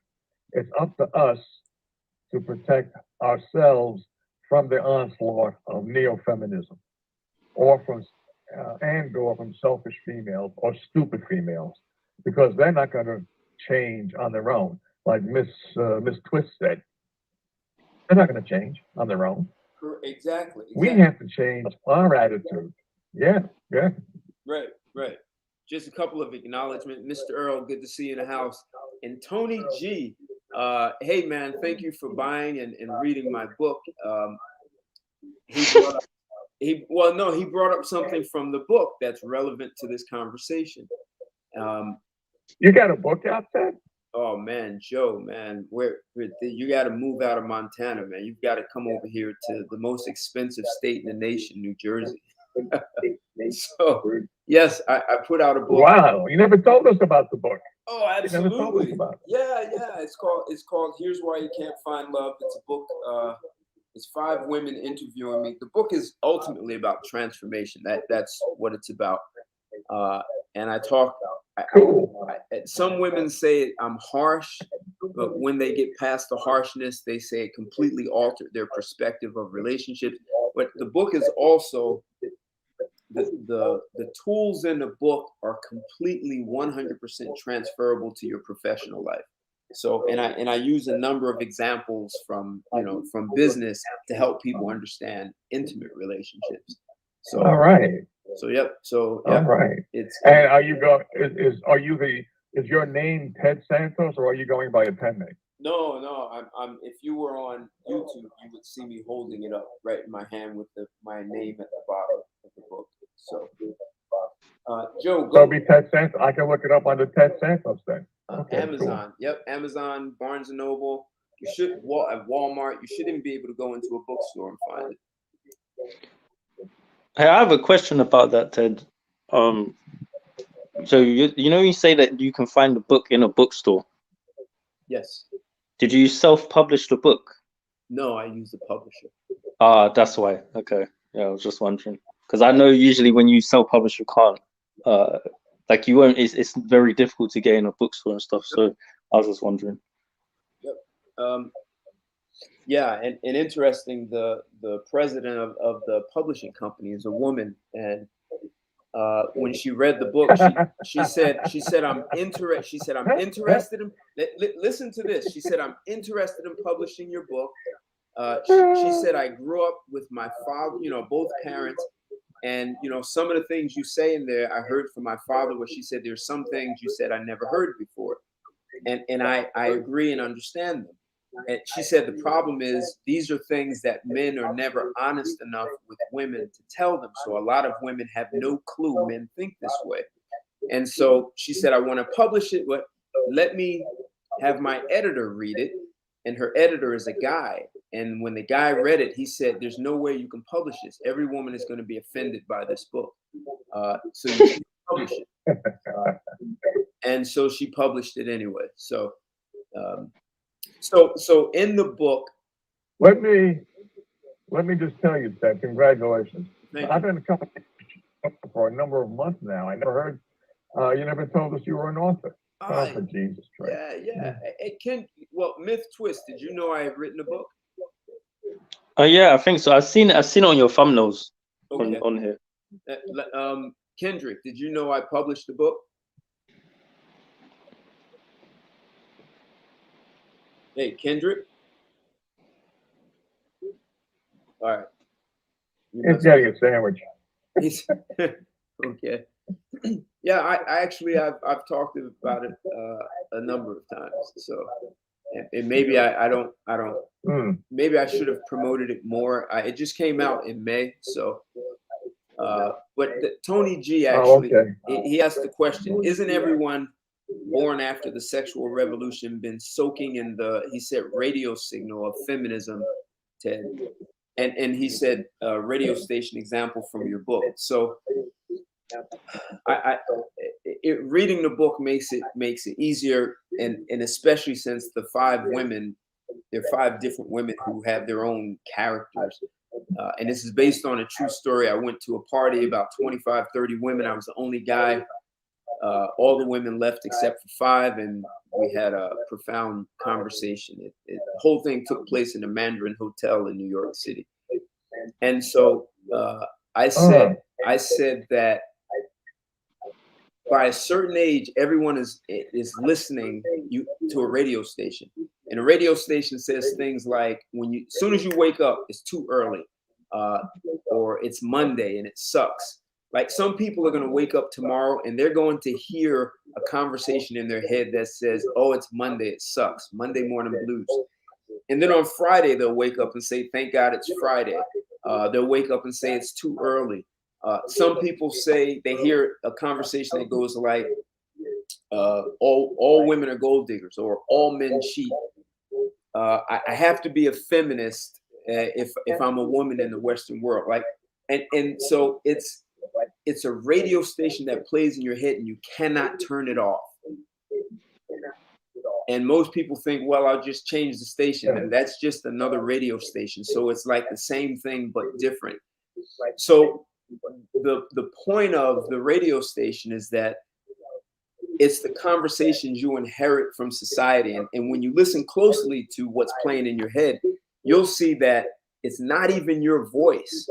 That's why it's a radio station. It's your siblings, it's your parents, it's the movies or a book you read. And these things shape and direct what you do, what you think, say, and do. Like, the radio station runs your life. It creates blind spots, fears. It goes on attack. And so Tony G is asking about the sexual revolution became part of the radio station in U.S. culture. And absolutely. So late 60s, and Joe, you can attest to this, free love, sexual revolution, and it spilled right over into the 70s. Right. In the 70s, the divorce rate across every socioeconomic class dropped in the 1970s because of the sexual revolution. And so technically the sexual revolution never went away. And it's caused some problems. And I myth twist, if you don't know this, Joe, myth twist is in Great Britain. So, and I assume it impacted you guys the same way, the sexual revolution. Yeah, thanks, America. So people are believing in, like, women believe sexual liberation means to be a slut. Like, women haven't caught on to sex. You can get married as a virgin, and the first night of your honeymoon is the first time you have sex, and that woman can be completely liberated sexually. But a lot of women take sexual liberation to mean the more lovers I have, the more liberated I am. And I did a show about how promiscuity creates emotional instability. And then according to NIH, National Institute of Health, they say it can even cause mental illness in women. So women's biochemistry is not made for promiscuity. So wait, let me finish, Kendra. Except the radio station keeps playing and telling them they can do this stuff. And so it shapes their lives, and the radio station can even have you do things that are not in your best interest. And sexual liberation was just an example. So yes, the answer is yes to you, Tony. Tony, I did all that background just so everyone could understand what I was responding to. A lot of good comments here. Good to see you in the house. Chaos for you. Okay. All right, chaos views from here. Go ahead, Kendrick. So this my thing, Ted, with this whole women's liberation stuff. So explain to me, how does that equate to them going out here sleeping around? Someone told them, I'm still confused on that. That's what I was explaining. It's a conversation in society that plays in your head like a radio station. And so whatever that radio station tells you to do, it's what people do. Right? The radio station has told women that men want to control and dominate you. And so myth twist that there I can respond to you with that. So women are listening to a radio station that says men want to keep us in the kitchen, in the bedroom, barefoot and pregnant. And the radio station says to resist and fight against it. We don't have free self-determination because we're doing these things because men are dictators and dominating and controlling our lives. They force us to change our last name. They won't let us leave the house. They keep us pregnant. We can't have our own money. Like this whole list of things. And technically, none of it is true because men go to work and have to follow the rules of their job. And if you have a company, you are still have to manage your client relationships. You know, no matter how powerful you are with your clients, you still have guidelines to operate in to serve your clients. It's not just willy-nilly and do what you want. So, you know, we have, and I want you to respond, Myth Twist, but you could, technically speaking, you could have self-determination if you spent 10 years in a jail cell. You could still, it's a state of mind, but we had, I don't know if she's still with us from Australia. If you have a victim mindset, you won't even know that you have self-determination. You'll find every excuse to say you're a victim, so you no longer have to be responsible for anything that you want in your life. Nani Puri. Yeah. She said victim. She was talking about victim. So Myth Twist, ultimately, I'm saying it's a radio station playing in the heads of women with all these conversations. They don't even have to be true. Just like at one point, there was a radio station that said the earth is the center of the universe and all the planets go around, including the sun. That was what the radio station said. People bought into it. Radio station can be a complete lie, yet people shape all their actions and their intellect around it. And so that's really what feminism has done in terms of propaganda. So go ahead. Yeah. Well, I mean, my thing is that it's like, yeah, I agree. I don't disagree with any of that. Because what my point was is basically just saying exactly that, but the reason why it won't get, like, why that radio station won't get switched off. There's no reason for it to. There's just no logic, like, behind why that would happen. And the thing is that we're talking about feminism and women, and the reason why I keep bringing it back to the human element is because every time we make it about women, I think that's where it becomes harder to understand why they're doing it. Whereas you have to understand, if it's a human thing, you start to understand how men do it. And this is easy to understand because all you have to do is look at religion. You know, all you have to do is look at any type of belief system. If anything that you could say has been proven incorrect or maybe doesn't have a lot of logic in it or doesn't have a lot of evidence behind it, anything like that, if there's any type of incentive or any type of power in it or any reason someone would want to maintain it, they will do whatever it takes to maintain the lie. It doesn't matter if it's a lie. And women are just in that position right now as a collective because they're in a position where it's like, well, look, feminism might be something. I'm sure there's women sitting there sipping their red wine on their own with their cat, knowing that actually did not work for them. But they're still sitting there thinking, you know what? I'm not, you know, like when someone knows they're wrong, but they're too far, like it's like they have to cling to it now because otherwise they have to admit they were wrong. And it's like that's why I'm saying that I'm not saying that they should have done this, but it's kind of like the damage is done now, and it's like we're too deep. It's like they're not gonna turn back. You know, and again, it's even worse because we have the world, or I should say Western civilization, telling them don't turn back.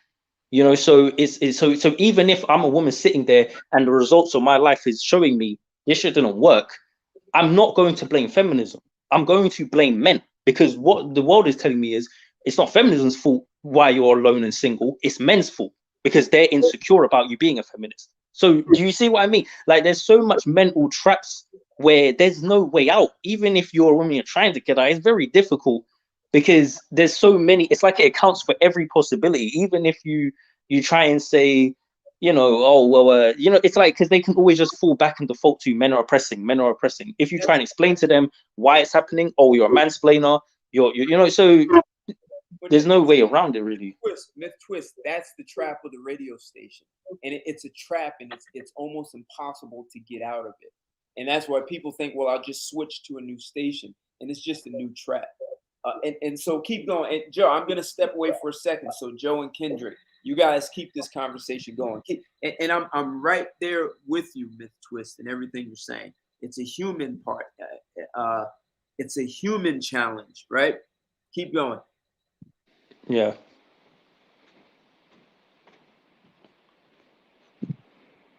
Go ahead. I got it. Keep going, Myth Twist. Oh, okay. I pretty much finished what I had to say, to be honest. But yeah, yeah, I don't know if anyone, if Kendrick or Joe, if either of you wanted to add anything or respond.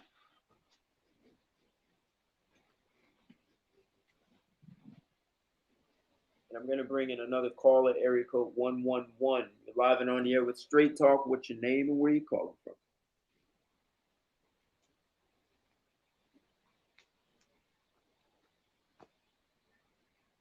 Okay.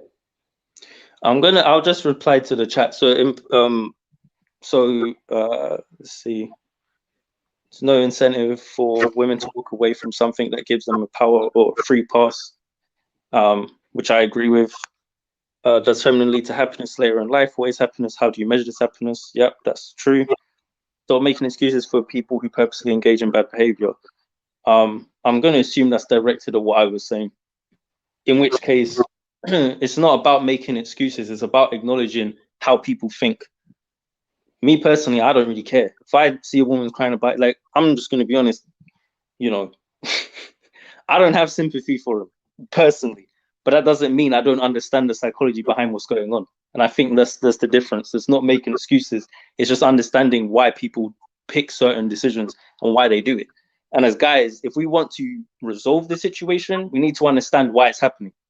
So if we just think they're just doing it because they're dumb, then we're not gonna understand why it's happening. And also, like it's the reason. You got to think, like, why did it happen in the first place? You know what I mean? Because one thing for me, I'm assuming I'm younger than everyone else here, and it's like, by the time I was born, this stuff was just what it is. It's like, I've grown up with the social media and all of that. It's like, you don't have a chance in that environment. You didn't, like, some guys I talk to older, like, man, back in my day, man, I had my wife, and you go, come on, young fella, you just got to get out there and blah blah blah. And it's like, you're not in the field in 2021, so you don't really get it. And I don't try to. So it's like, it's just like, there's differences, and it makes it harder for. Sometimes it's like it's harder because you were just set up in an environment where it was like that. Now, me personally, I don't cry about it, but I do try to understand it so that I don't fall into certain pitfalls, and also so that I don't hate women, because I think that's where a lot of guys start taking it, is they start hating women because they think women are like deliberately being evil and messed up. You know what I'm saying? That's why I try to focus on the human element of it, so that you can kind of think about, would you do this if you were in that situation? Because I think a lot of guys have this mentality, like, as if they're somehow, I wouldn't do it. It's like, wouldn't you? Really? You sure? Like, are you, like, maybe you do it yourself in other ways.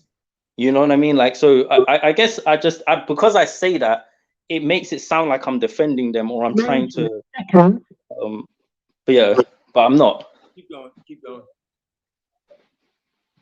I'm done with what I was saying, pretty much. I don't think they do, Imperator. I don't think they do. I don't think most men do understand why it's happening. I really don't. I think the majority of them are simps, and I think the majority of them, are okay with it to an extent. Not like, okay, maybe not even okay with it. I think they're just accepting it. They're just like, whatever. They're passive, basically. That's well. It's almost like men were kind of almost beaten into submission, right? So you need to find your feminine side. Like women in the 70s started saying that, if you're a man who's not in touch with his feminine side, you're this machismo, and women don't like that. So they told men to act more feminine, and then they told women at the same time, you have a masculine side, and you need to get in touch with that. Well, there are a lot of women who grew up as little girls back then. They believe that because that's what they heard on TV. 10 seconds. And a lot of those women married guys who were more emotional and sensitive, and they divorced them and said, I hated it. I've heard women say, now I've got a guy he's like a caveman, and we're happy. There are tons of women saying they wish men would be more masculine. So they almost tried to beat the masculinity out of men, and so that made men kind of passive. If and then if you have a daughter, how could you dare raise your daughter to be a good wife? They said things like being feminine is weak. If you're a stay-at-home mom, you have no value to offer to your children. Like these all became part of that radio station, and people bought the into radio station you were talking about. Right, Yeah. right. And so women are now making decisions. They hear these voices in their head. It's not even their own voice, but people believe, and they start saying, well, I had this thought and I had this feeling, and it's not even their own conversation. They just inherit it. Whether it's the teacher or a movie, TV shows saying, little girls saying, I'm a girl and I can do anything better than you can. And women have not kept their end of the bargain in saying they could do anything a man can do, but better, because they would have had female-only companies building roads and bridges and skyscrapers and not depending on a man to do that. So they really haven't lived up to what they claimed they could do. And so myth twist, I got it. So they feel like they've gotten themselves off of a leash. And now, believe it or not, there are more and more women who are saying, I am tired. I don't want to have to pay. But these are women who are in their late 30s, early 40s, who are saying, I don't want to do this anymore. That's true. There's a female lawyer from Canada that I had talked to years ago, and she told me about 4 or 5 years ago that she was kind of tired of the feminist narrative because she didn't have any kids. I don't think she was married, and she was, the superwoman. She was an attorney in in a good law firm. But I also want to buttress what you were just saying. Also, Ted, I was tuning into a station in New York City. It was the John Catsimatidis show. This was about 5 or 6 months ago, and he had a female co-host. So at the time, John Catsimatidis, since you're from Jersey, you may know of him. They were talking about. Yeah. I know who he is. Okay. They were talking about the race for mayor in New York City, and they were talking about Curtis Lewa. In any case, Catsimatidis was talking about the man on the throne. Whoever's the mayor is going to be the man on the throne, something like that. Well, anyway, the female co-host, she says, behind every great man is a greater woman. And she's a New York talk host. Oh, your talk show host. Oh, Jesus. Yeah, that's man. At one time, they used to say behind every successful man is a great woman. That's what they say. That's what they would say about the Henry Fords and the John D. Rockefellers. But now they're saying, well, we're better than you, and that's interesting because here we have two perfect examples of Bill Gates' wife and Jeff Bezos' wife.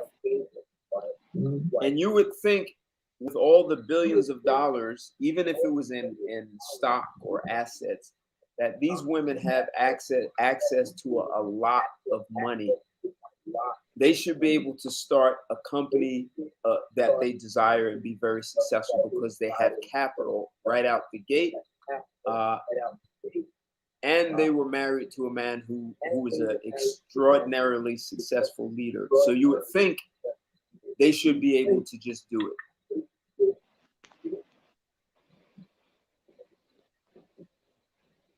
But it's highly right. And when you're saying that they haven't started anything yet because they're just satisfied with the money that they made from their husband. Yeah, they're just doing charity stuff. I mean, I'm not saying they haven't started any kind of business with the amount of capital they have.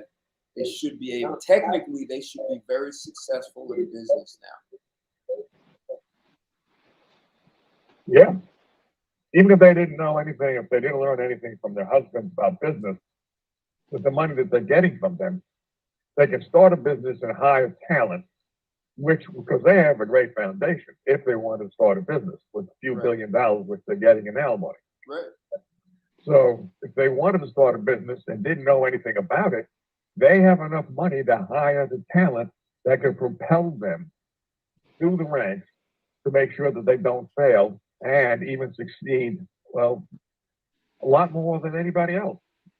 Right. So they technically, in Myth Twist, I'm not coming at you, but these women have self-determination. They have tons of capital, and you would think now they can do anything they want, and they're not doing that.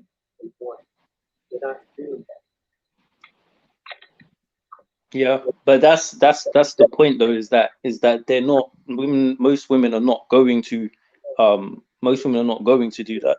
But then the easy argument that can just be pushed by a feminist against you is, well, what about the women who do it? So it's like not like so. Are those women? Because I've never heard of a Fortune 500 company started by a woman. There might not be, but it doesn't negate the fact that there's a lot of there's a lot of Fortune 500 companies that ain't owned by a lot of different types of demographics, including men. And it's like, so it's one of those things where it's like, I mean, look, even if you remove the women thing and you look at it from a racial perspective, like if you at one point, if you're a black person at one point, you couldn't do certain things, right? Now, if you told me, well, okay, but you have all the power on this plantation to do what you want to do, which you didn't, but let's just say you told me that, is that really freedom?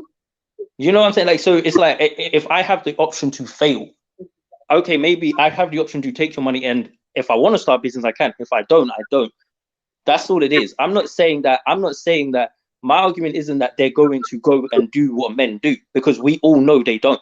We all know they, for the most part, won't do that. And we all know, even if they do try and do it, most of the time they can't do it to the same extent that guys can do it. So we already know that. But all I'm saying is their mentality is that I should be able, if I want to do it, whether I succeed or fail. That's how they're going to view it. So what I'm saying is, if you're a man sitting down with a woman and you're telling her, forget feminism, your entire argument is telling her that choice basically should be gone. And all I'm saying is that if you're a woman hearing that, that's going to be very hard to make that sale. So that's why I'm saying, like, I don't know why guys have the conversation, because it's not going to ever result in them saying, yeah, okay, even if some of them do it. But like you said, it's always going to be the women who've already tried and failed. It's not women who just, like, oh, she's just some 20-year-old girl and she just decides, oh, you know what, yeah, I don't want to even try. I'm just going to, you know what I mean? Like, unless she was raised in a culture and an environment like that. But other than that, most girls aren't going to just out the gate be like, nah, I don't want to try and be sexually liberated. Even the ones who, like, I know girls who, from religious backgrounds and they come from strict conservative homes, and they'll still, want to do what they want to do. Like, it doesn't, it's just, I don't know. I guess what I'm saying is that it's like, I just see how for them, there's too much in favor of it. There's too much. And by the time they realize what it costs them, well, it's too late. You know what I mean? It's like, I think the question is that it's like, why isn't there more older women telling younger women that? Oh my, you know what I'm saying? Exactly. Yes, that's a great question. And I've asked older women, I've actually first I start with and say, you know, your generation misled the younger women, and they say every last one of them has said, yes, I know that. And then my question is, well, why aren't you letting them know you misled them? And either I get silence or they start saying, well, men need to change too. It's like, no, why aren't you going back and telling the women you gave them bad advice and correct it? And no one says anything to that. I mean, you got to think, because a lot of women, like, let's just be, this is, you know, just the dark truth of it is that a lot of these women are resentful and they don't want to help them out.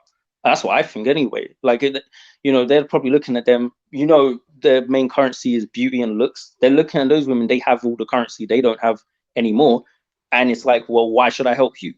You know, there's even guys like that who look at younger guys and be like, you know, no one helped me when I was there, so you got to figure it out. There's even, I mean, I think as guys, we're way more likely to help each other, and at least guide each other on a good path. But I'm just saying that it can happen on both sides, but generally with women as well. And this is what my point is, even the old women, and I think you said this before, Ted, but even old women are still buying into the programming, you know, because if they're sitting there by themselves alone, lonely, they're not thinking feminism's at fault. Most of them, they're thinking men are at fault. So they're still not going to tell a woman, oh, it's men's. I mean, they're not going to tell them, oh, it's feminism. They're going to say it's men.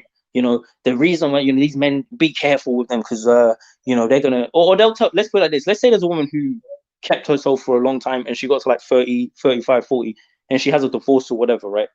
And she's one of these women who's older and she wants to start sleeping around because she didn't do it when she was younger. She's the type of woman who will tell girls who are younger, oh, you know, just get it all out, you know, do what you want to do, because that's not what she's going to teach her. She's not going to tell her to keep herself like what she did. She's going to give her the opposite advice because it didn't work for her in her view. And she's going to say it's men's fault why it didn't work for her. Do you know what I mean? So I guess what I'm just trying to say is they seem to always teach them more of it rather than less. So I'm gonna lay out some facts, right? So during World War II, and you may not have heard me say this, myth twist. During World War II in the United States, there were a lot of women in the workforce because the men were over there in your country, they were in Europe, right, fighting a war.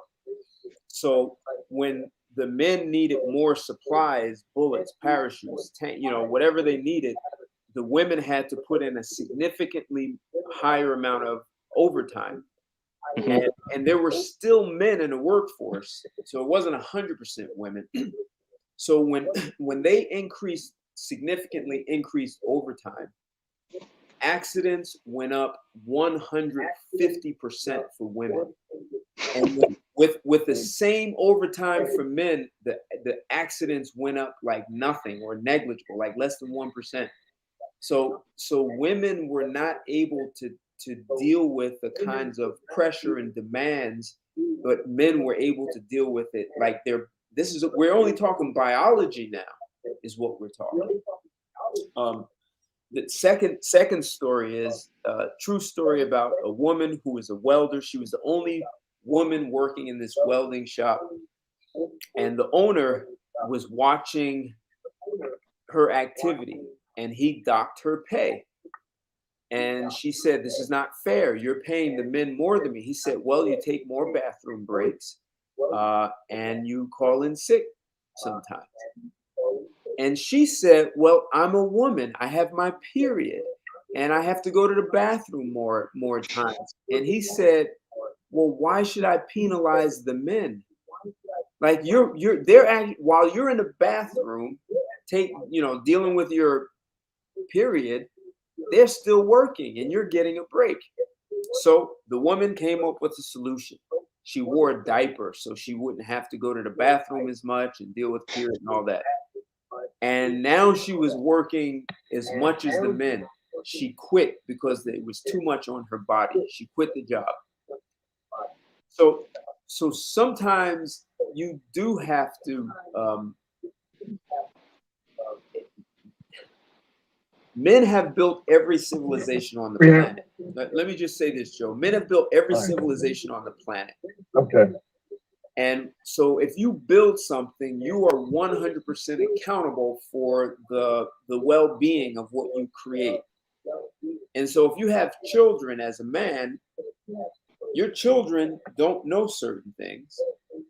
They don't understand, they don't have a really good relationship with consequences and responsibilities. So as a parent, it's your job to provide guidance. If men can understand, they need to do the same thing with women. You don't need to argue with them. Men need to have better conflict resolution skills, effective communication, and not be afraid to take a stand, put your foot down, and be firm when it's time to be firm. Just like you have to do with your children, there's a time to be firm, there's a time to be understanding and talk. If men could understand that, and what I'm asserting is men of the past understood it. Men from the 1970s, men were talked out of having that kind of mindset. So myth twist, I'm with you, and I'm saying that men cannot walk away from the responsibility that they built the civilization. And if you turn it over to someone who has no idea what it takes to build it, and they don't have the biology to build it, maintain it, and protect it, as a man, you're going to have to serve as a guide to get order out of chaos. And I'll stop there. Joe, go ahead. Right. It's not only biology, because you were talking about the roads you were You're breaking up, Joe. couldn't get the supplies, so couldn't organize. Hey, Joe, Joe, for some reason, I should be clear. Now you're like choppy. This is better. Go ahead, keep going. Let's see what happens. You're choppy though. Try it out, Joe. Yeah. All right, you maybe you're clear. Yeah, I think you're clear now. Okay, if I get more choppy, then I'll just disconnect myself. Okay, go ahead. I think you're fine. Okay. Okay, we'll see. We'll see if it continues. All right. This is the thing. It's not only biology. When you were talking, Ted, about the women in the during World War II and how they were falling down on the job and also getting accidents. On BTR shows, I've been to 2 different BTR shows and heard 2 different experiences of 2 different Navy guys, which were the same. And it went like this. These 2, they didn't know each other. They were on different ships. When it came time to load one boat on the supplies of one boat onto another boat, and they had to form the chain and they had to form the coordination in order to do it. And they had women on the boat who were plebes or whatever their rank is. The women on both boats, 2 different situations, were asking the men and practically begging or forcing the men through a slowdown to do the women's work. They didn't want to do the heavy lifting. So here they are in the Navy, where they're supposed to be our equals. They're supposed to be fighting for our country, and they still want to exert their particular feminine rights of, well, I'm a princess, I'm a girl, I'm weak, on Monday, but on Tuesday, I'm your equal, and you can't talk to me that way. Very interesting. Okay, I'm done. And so they Am I hearing somebody? Was I choppy? No, you were fine. So they didn't want to share in the equal work, is what you're saying. Oh, okay. Is that what you said, Joe? Right. They were assigned to do the same work, but they manipulated the men into doing more work than the women. Very interesting. Yeah, they were assigned to do the same kind of work as men, but they manipulated the men into doing more work by doing more of the heavy lifting for them, because the job had to be done and the men didn't want to argue with the women, so they just went ahead and did it. But they resented the women, and they should have, for being slackers. If they weren't women, they would have gotten, I don't know what it is in the Navy, but they would have gotten Article 8 if they were in the Air Force. So I just wanted to relate that. I'm done. Were you in the Air Force, Joe? Joe, did you serve in the Air Force? Yeah. Okay. All right. Cool. Sure was. Where were you stationed? Yeah. No, I did. where were you Uh-huh. stationed? Arizona. Oh, cool. Okay. Arizona. All right. Cool. Thanks. It was good. I liked it. I mean, I liked Arizona. All right. I like Arizona too. So, I mean, you know, anyone who feels like they're oppressed in society, and I think it is unfair if women believe they're being oppressed by men and they don't have self-determination. And I'm fully on board and support women who feel that way.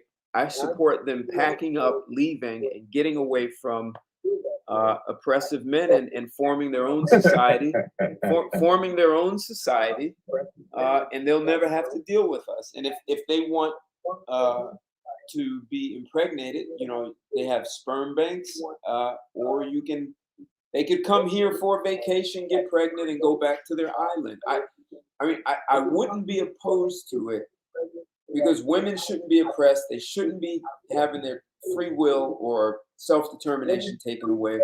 And a real solution, because men have built this, and you can't ask men to walk away from the home or the civilization they built. It's just like your 13-year-old not liking the rules of the house. You can't ask 13-year-olds not going to ask their parents to leave the house. So you just grow up and leave. You just grow up and leave and not have to be bothered with. You live on your own. And I think that's really the solution for women. And if men could understand that and have that kind of conversation, either there's going to be an agreement, a mutual understanding, or they're going to stop. They're going to stop saying how horrible things are.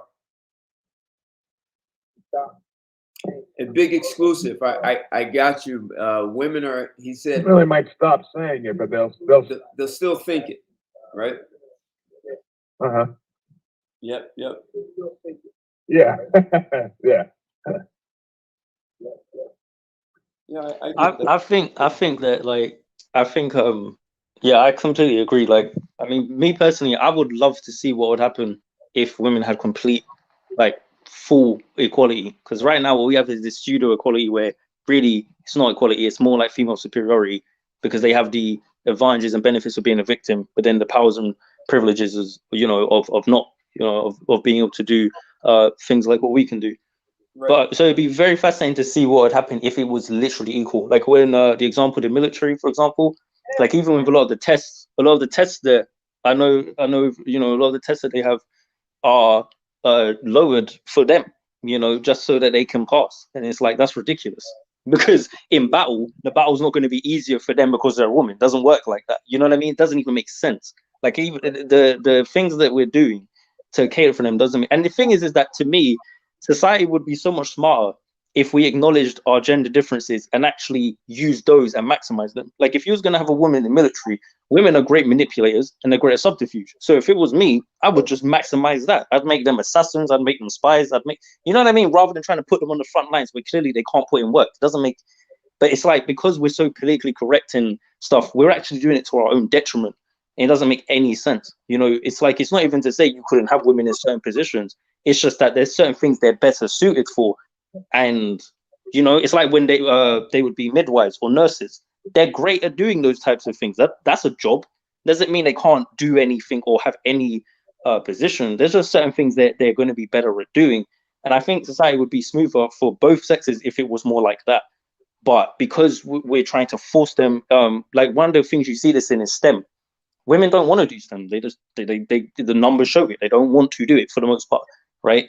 But there's all these programs and all of these groups that want to keep trying to push them to do it, and it's just like, why are you wasting resources on people who don't want to do something rather than trying to help the boys who are already in these things?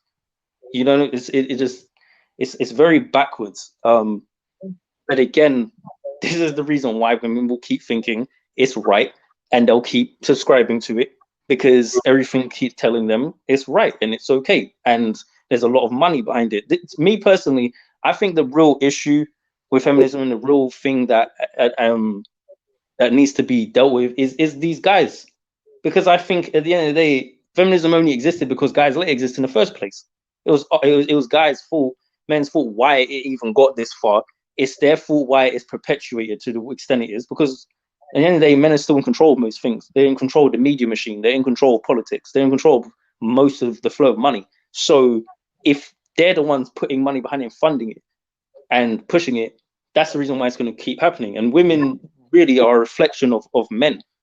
So if men for the most part were similar to what you said, Ted, like about if we were like mostly more telling them, listen, this is what society is, this is how men are, and this is what we're on. And if you don't like it, then go to this island over here and go do your thing. If guys were like that, this will be over overnight. There will be no issue. But because there's so much simps and sympathists and people who are gonna be like, oh, like I think someone said in the comments, like even if they had an island, they'd build these simps who'd go over there with them. It's true. That's exactly what would happen, and they'd probably get those men to build a society for them anyway. Right. There would be guys who would swim out there because they're hoping to they're like, oh, there are no men there, so I'm going to have all the sex I want. And when they get there, the women are going to be like, oh, I need you to fix this. And when you're finished with her house, come over to my place. And the guys will end up with no sex. They'll just be working. That's right.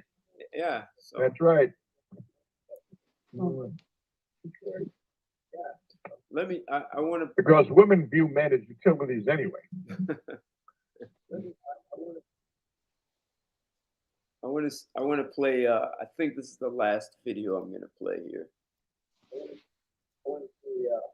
Haven't seen it, so not sure if it's going to convey the message I want. The feminist movement in this country promised women once that they could have it all: a successful career, financial success, and a family. But now, a controversial new study by the University of Pennsylvania suggests that women are less happy than men, despite all of the progress that women have made since the 1970s. Inez Ferre has our report.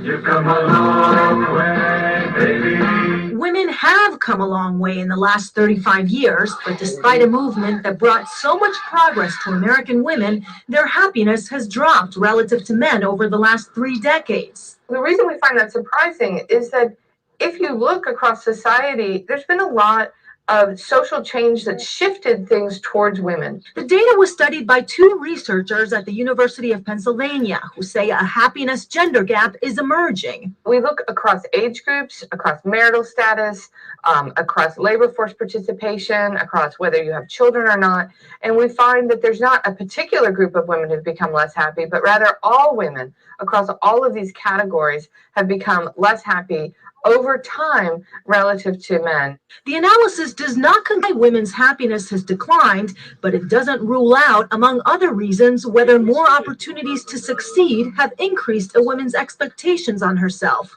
or whether the pressures of their modern lives have come at the cost of happiness. Some feminists question the study, including the measurement of happiness in general. Others say the happy gap is no surprise because of how hard women are expected to work outside and inside the home. And this study was done to see why Americans in general are feeling less happy. The study found that the declines were driven by the trend among women. Men's happiness has essentially remained flat or slightly increased. Lou. Well, that is a troubling and I would say an even surprising report, but such an important finding. And I've asked Kitty Pilgrim to join us here too. Such an important finding.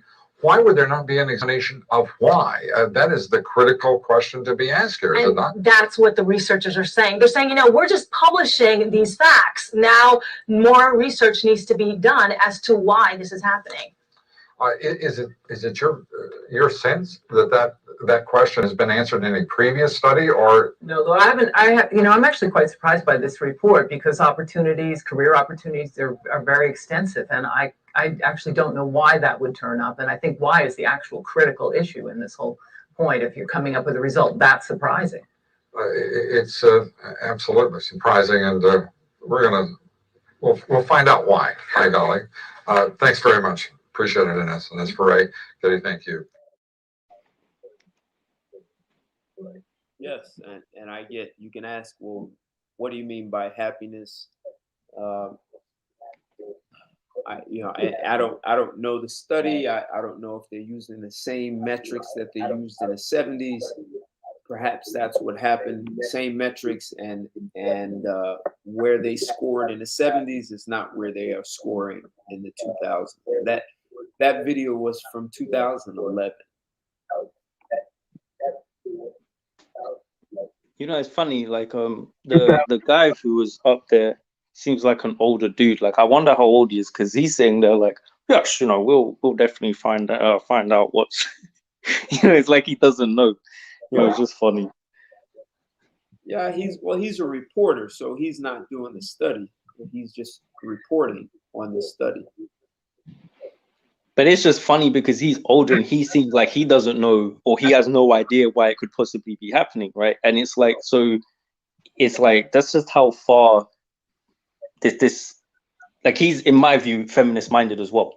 And it's not even entirely his fault, because that's just what he's grown up in. You get what I'm saying? But it's like he's older and he's like that. It's like that's just how much this has been going on for this long. Yep, it has been. It has been. Okay, did anybody hear me when I asked the question? We can hear you clear as a bell, Joe. Was that the year 2011? And was that on the Lou Dobbs show?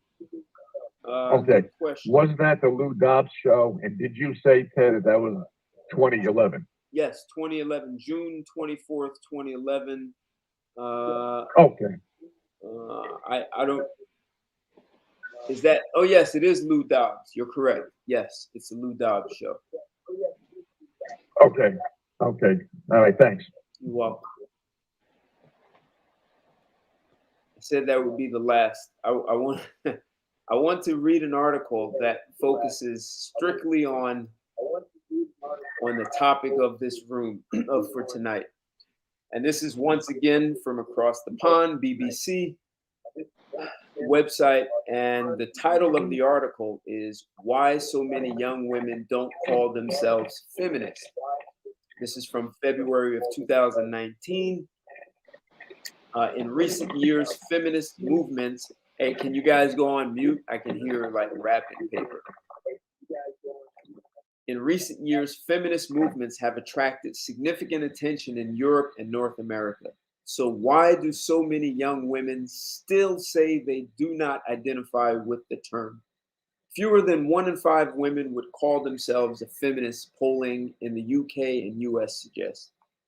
That might come as a surprise, as feminism, the advocacy of women's rights on the grounds of equality of the sexes, has been in the spotlight lately. A day after the inauguration of US President Donald Trump, millions around the world joined the 2017 Women's March. A key aim was to highlight women's rights, which many believe to be under threat.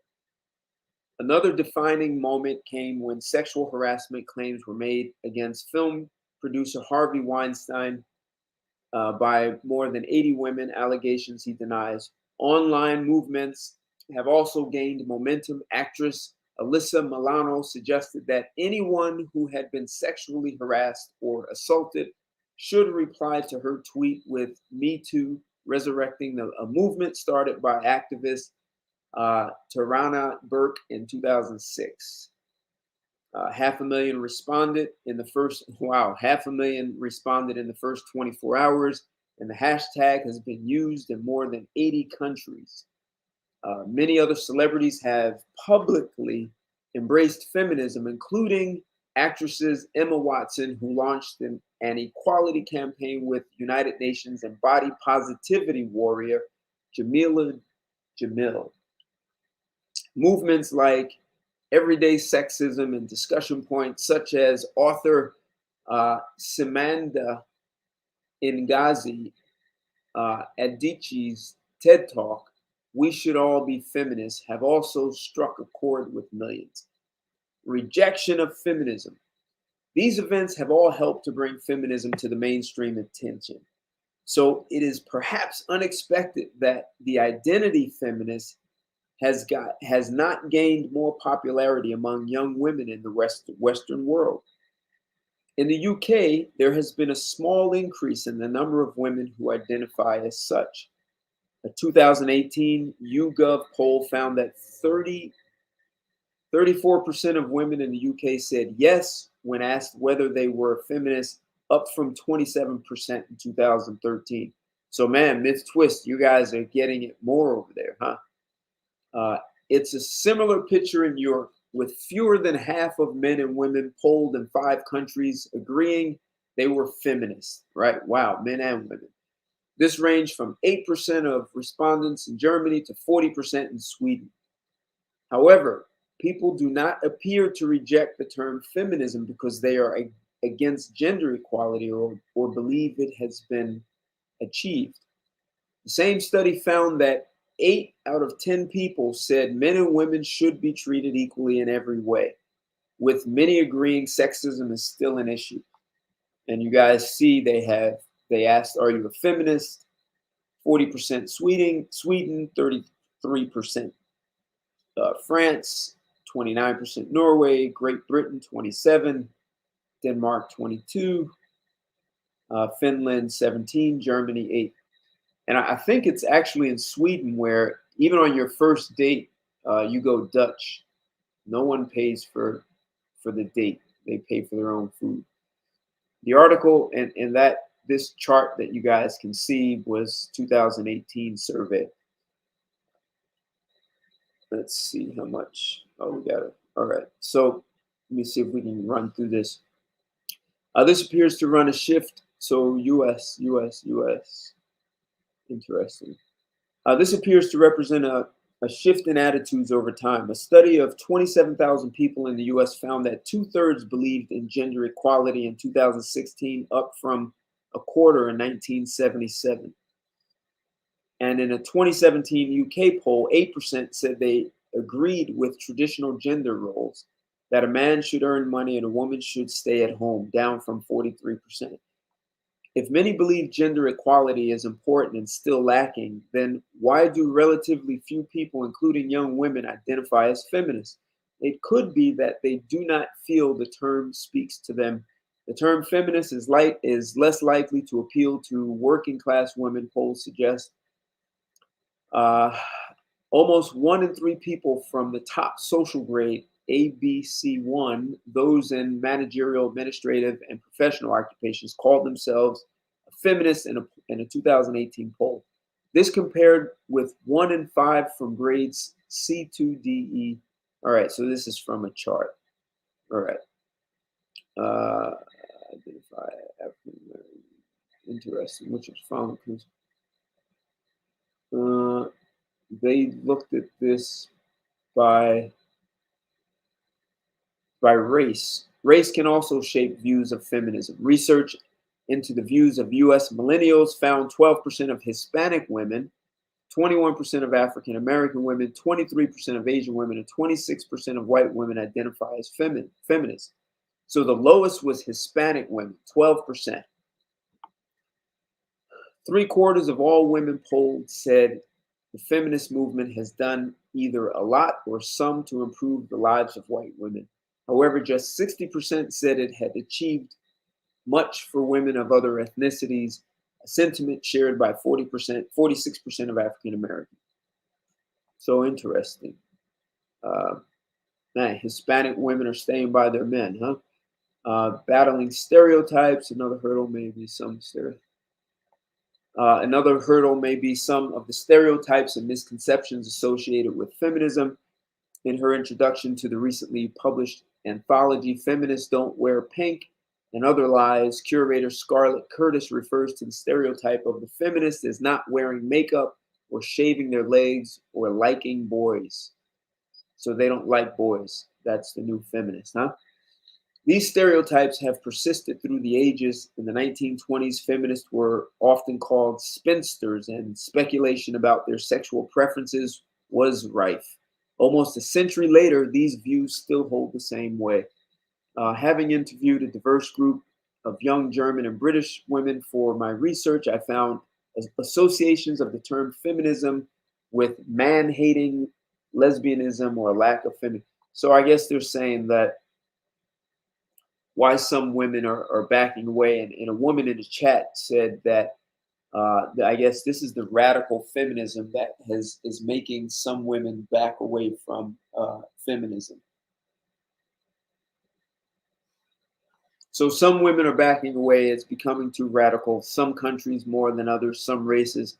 So the Latinas are less likely, the lowest percentage. Wow, 12% of Hispanics, 20% of African American, 23% of Asians, and 26% of white women identify as feminists. And that's in the U.S. millennial group. Any thoughts, guys, on this?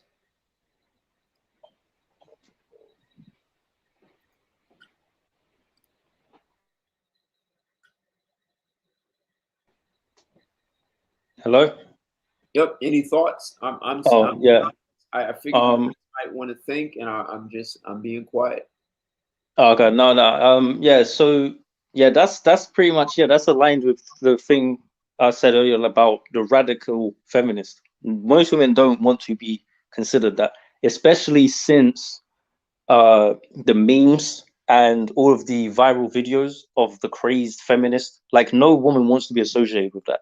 So the vast majority of women, and everyone's seen that. Like, everyone has seen that by now. So if you're a woman and you've seen that, you do not want to be that, because that's not a flattering look. We've all seen the videos of feminists gets destroyed or gets wrecked by this. You know, women see that as well, and they know it looks bad. So of course they're going to, and the thing is as deluded as women can be, even they can't deny that these radical women are out there, because again, it's not the majority of them, so they know that those women are like that. So the ones who are backing away from the term feminist are backing away from the like they said in the study, the idea of man hating and all of that stuff. But that does not mean they are away from the actual ideology, which is why they also were saying, oh, they still believe that you know, people should be equality. And like someone said in the chat, they're talking about equality on the women's side. They're not thinking men don't have equality. They're saying that, you know, like most women think women still don't have rights. When I talk to girls today, they will still bring up the wage gap. The wage gap has been debunked I don't know how many damn times. And I'll ask them, I'll be like, okay, well, you tell me from your personal experience as a woman, when you go and apply for a job, if I go and apply for a job, where's the wage gap? Oh, well, you know, it's not there. It's in like managerial positions and da da da da da. And it's like, even with that, that's being debunked. We have explanations on that, and we know why it is. There's whole data to do with women being more agreeable and all that kind of stuff. Like, we already, but when you say these things, like I said, they don't want to hear the data and the facts. So to me, it's like it's a redundant conversation, because I know it ain't gonna go nowhere. So I don't, even though they might sit there and say, oh, I don't want to be a feminist, blah, blah, blah, their behavior demonstrates, and because if it didn't, the society, we wouldn't be needing to have these conversations. Everything would be what it needs to be. So we know that they are feminists. We know they are. So it doesn't matter if they don't want to be a radical blue-haired feminist. Like I said, that's what they don't want to be associated with. But the actual ideology of equality, they think is right, because we've been taught that in school. You know, growing up, I used to think that. I used to think it was correct. I used to think that we're supposed to be exactly the same, you know, because that's what I grew up with. That's what the media told me. That's what school told me. That's what family told me. So why would I think any different? You know, so it's not until you start kind of taking a sober look at things that you realize, no, it doesn't really add up, you know. That you know, that's interesting that you said that, right? So, you know, when Tony G was asking about the radio station that I put in the book, that's you're what you just described is how that radio station gets created, right? All these things you were told in school and TV, and they just play over and over in your head, and because that's all that we were given, that's all the radio station can play. The radio station can only play it's like a computer. What you put into it is what you have, and it actually controls your entire decision-making process, how you see yourself, how you see the world. And it doesn't matter if everything is a lie. That's all, it's just all you have. So interesting you say that. You grew up and that's what you thought, because that's all they told you until you explored and found, you know, other facts. And that's the thing. But the thing is as well is not just that, but also it for me, it benefits me to accept those facts. You know, like it's for me, it's made my life better, and it makes me have a clearer way of viewing things. But like I say, for women, they're viewing it as like, oh no, I don't want that. Like, if that's the truth, I don't want it. You know, there's that whole saying ignorance is bliss and stuff. Like, I think it's like, imagine, like, because guys go through this, right? When they learn about this stuff, and you know, you got terms like red pill rage, and guys can't take it. And there's some guys who, the understanding the truth about sexual dynamics and society and stuff, some guys can't deal with that, and that's guys. We're supposed to be more logical and not as emotional. So I can only imagine that when women start getting a taste of truth for themselves, they definitely are going to be more likely to reject it, because it's not something they want to deal with. Someone did ask earlier to me about to do with like the psychology of women, but like at what point do we as men, I think they were trying to ask, like, at what point do we as men kind of like I guess do something about it. I'm assuming, I think that's what the question kind of was like he said, but the issue is, where should men draw the line and take a stand after understanding the psychology? And this is the thing, like, I think it's difficult to, let me put it like this. There's you if you want to just be full blown old school about it, you would just be like, look, listen, these women don't know what they want, they don't know what they're doing. Boom, we just gotta put them in line, right? That's like the easiest, I don't want to say easiest, but that's like the simplest way of dealing with it. But I don't know how you go about doing that in this day and age, because the people who are going to really stop you from doing that are other men. Women aren't really going to be the ones who stop you. And that's kind of, but to me, like, I think with me, I just look at things more practically. Like, I don't know how you could realistically do that. But that's like the only option other than letting the chips fall where they may, basically. So I don't know. You know, because we can understand it, and we can try and tell women, maybe you'll save some women, but you won't save enough. You're not, you know, not enough to deter society from going in the direction it's going. And I don't know if there's really, like, I don't like to say things like that because it sounds like, oh, it's like there's nothing you can do. But a lot of this was set in motion before all of us were born. You know what I mean? It's kind of like you're trying to battle against a big machine and a mechanism that we didn't create. We were just born into it. And I'm not saying you can't, but I think it's going to take a lot more than trying to talk to women about it. Like, they're not going to, especially when most of them have no reason to help you, because in their mind, you're wrong and they're not, you know. Well, so yes, what you said is to, as men, take a stand, create boundaries, and say, here's the way it's going to go, right? If you look at Afghanistan, that's exactly what they've done. They're going door to door and telling women to go home. You no longer work here. They are running it like that. But if you look here in the U.S., and I would assert the same in Great Britain, you can use policy. You really can. And I think there's a tipping point, and I don't know if a lot of men see it. So there's one policy that's been changed in the US. We have something called the selective service. When every male turns 18, you register with selective service, meaning that you are registered with the armed forces, the military, right? It doesn't mean, it's not a draft. What you have to register, so they know you're there.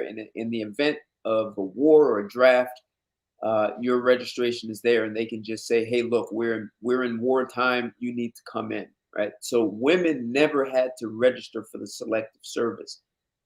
Just this year, for a long time, they've been pushing for that. And I think just this year that has changed. Women are going to have to register for that, which means if a draft comes, they're registered with a selective service. And the first time in US history, women will be legally drafted into the military. So and women don't want that. They don't like it. The second thing that just happened last week in the state of Texas is that someone, we'd have to follow the money to find out who pushed this legislation, but a law has just been passed in Texas that says a woman who is beyond 6 weeks of pregnancy can no longer legally get an abortion. And the Supreme Court ruled back in 1973 that there's a Roe versus Wade case. Yeah. You know, abortion is legal throughout the United States.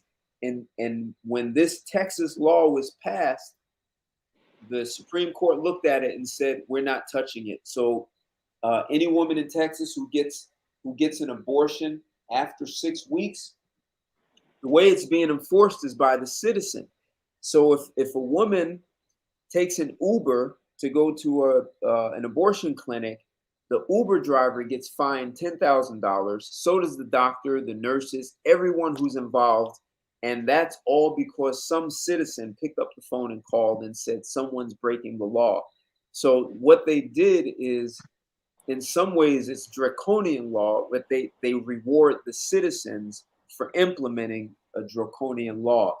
And women, there's a older celebrity, her name is Bette Midler. She said all women in the entire United States should go on a sex strike until they reverse that Texas law. Yeah, I heard about it. And so what the bigger point I'm saying is, women are completely against that law, yet it was passed. So men have to pay attention to that. There are laws being passed and women don't want them, which means if men were to take a stand and put money behind it and use the legislative system, which means you hire lobbyists, you're gonna pay the lobbyists to write these specific bills you want.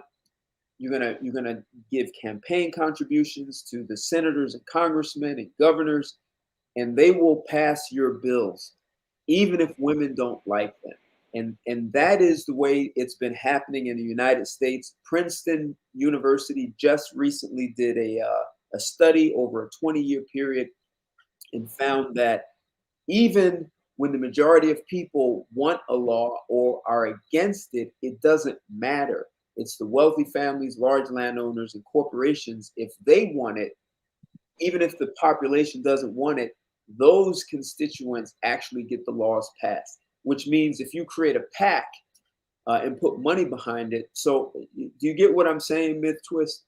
Yeah. It's using money to affect, because America's a capitalist system. So Well, it's a republic. but It's a republic. We're not a democracy. People see, we have a pledge of allegiance to the flag of the United States of America and to the republic for which it stands. And I'm willing to bet Great Britain, England is not a democracy. It's a republic just like here. And in republics, the people are not. It's when you say we the people, you're talking about a specific demographics. And that demographics is wealthy families, large landowners, and corporations.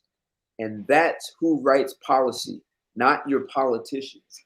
So if men could understand that and understand that there are examples showing where the tide is changing and men can leverage it, it's a matter of men taking a stand and putting money where their mouth is and organizing. And because that's all women have done. That's how these laws were passed, and men didn't stop them. it's interesting because Texas is one of those states. Like I think Texas and Florida, they seem to be kind of similar in this fact that they're those kind of states which tend to not be as prone to liberalism anyway. Right. Like Right. so so even though it is still a big thing, it would be Texas. Like if it was in something like California, that would be insane. Yeah. Like I think those, because the thing is about America, which is very interesting about how you have things, is that you have state legislation, right? You have state laws. Like in the UK, we don't have that, which is a shame, but we're not big enough to have that, so we don't have states. So like if we have a law here, it's just law, you know. So it's like how you guys will have your federal law.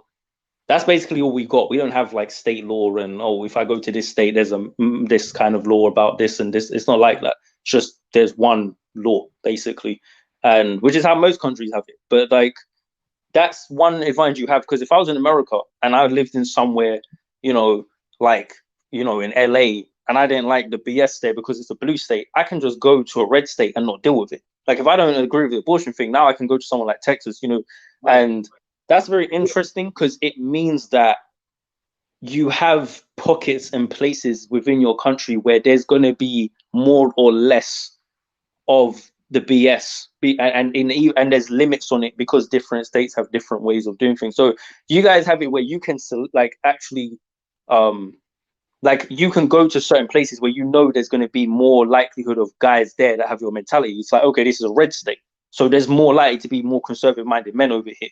You know what I mean? Like if I'm here in the UK, I don't even know where I'd really begin doing that because we don't have a red state or blue state.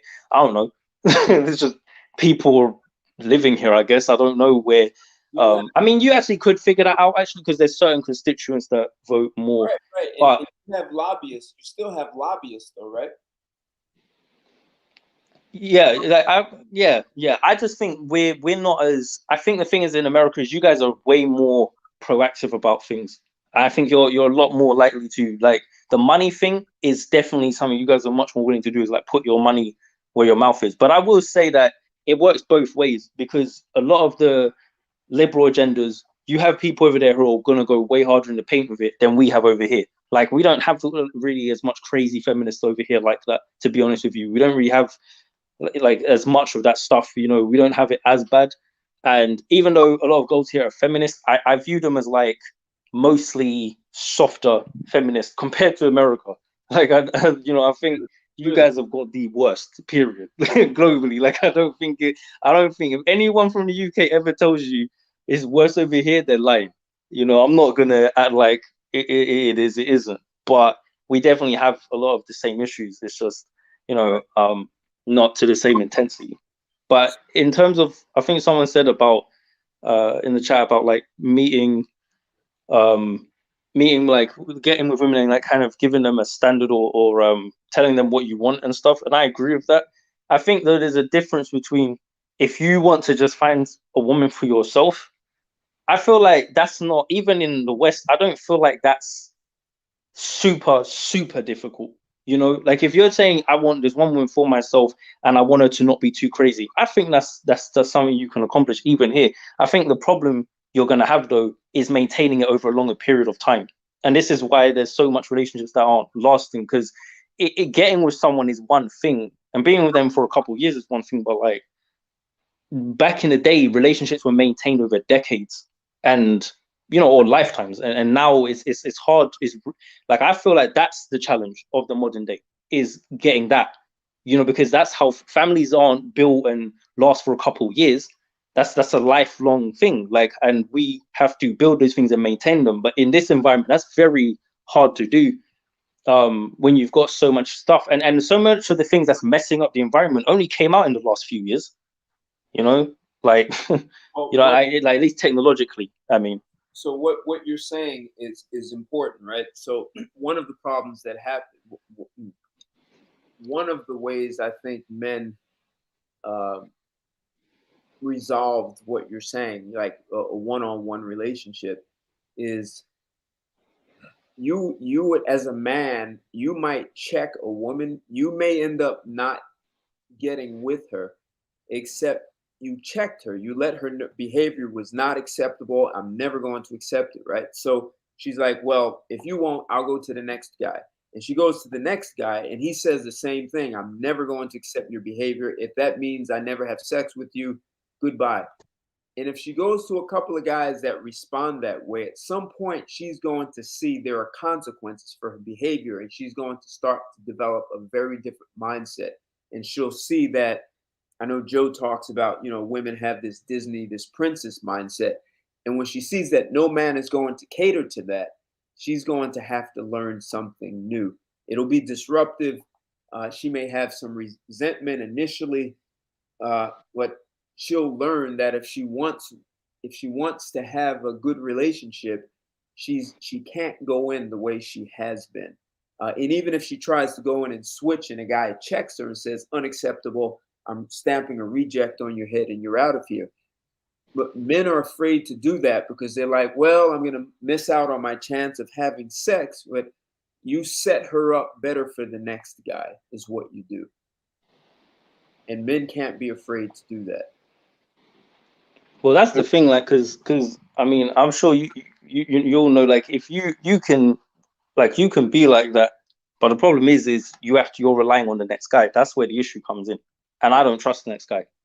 I don't trust him to do it. So If everyone says I don't trust the next guy, then no one will ever do it. I don't know, man. I just personally, I don't think guys have the strength, and I don't think they ever did. I think that the difference is that other men held them accountable and kept them in check. You didn't have a choice. Like, if you're a guy, you know, you had to look after your woman, and you had to work, and you had to do certain things. And it's like, if you didn't do those things, you ain't going to be a functional part of society. So you kind of, like, I think there has to be a hierarchy within the men themselves before that's going to work. Because why is another guy going to necessarily listen to me if I tell him don't be a simp? What's he got to, unless he's got some fear of violence or some threat from me, he's not going to do what I'm telling him to do. You know, it's like, I'm going to have to, but as guys, we do tend to respond to, you know, a hierarchy if we think, okay, this guy is superior to me. But again, in fact, to be honest, that's actually similar to the feminism thing in a way, because again, that's like the male version of it, is like of the self-determinism. Why should I have to listen to another guy? You know, why should I have to listen to what you're telling me to do? Who are you? You know what I mean? It's like, whereas back in the day, like, you know, like how a lot of guys, you know, would do the job that their dad did, right? Like, Right. today, you could not convince me to do that. You know, like it'd be very hard for you to do that. I'd be like, why would I do that when there's all this opportunity online to forge my own path? Why should I do that?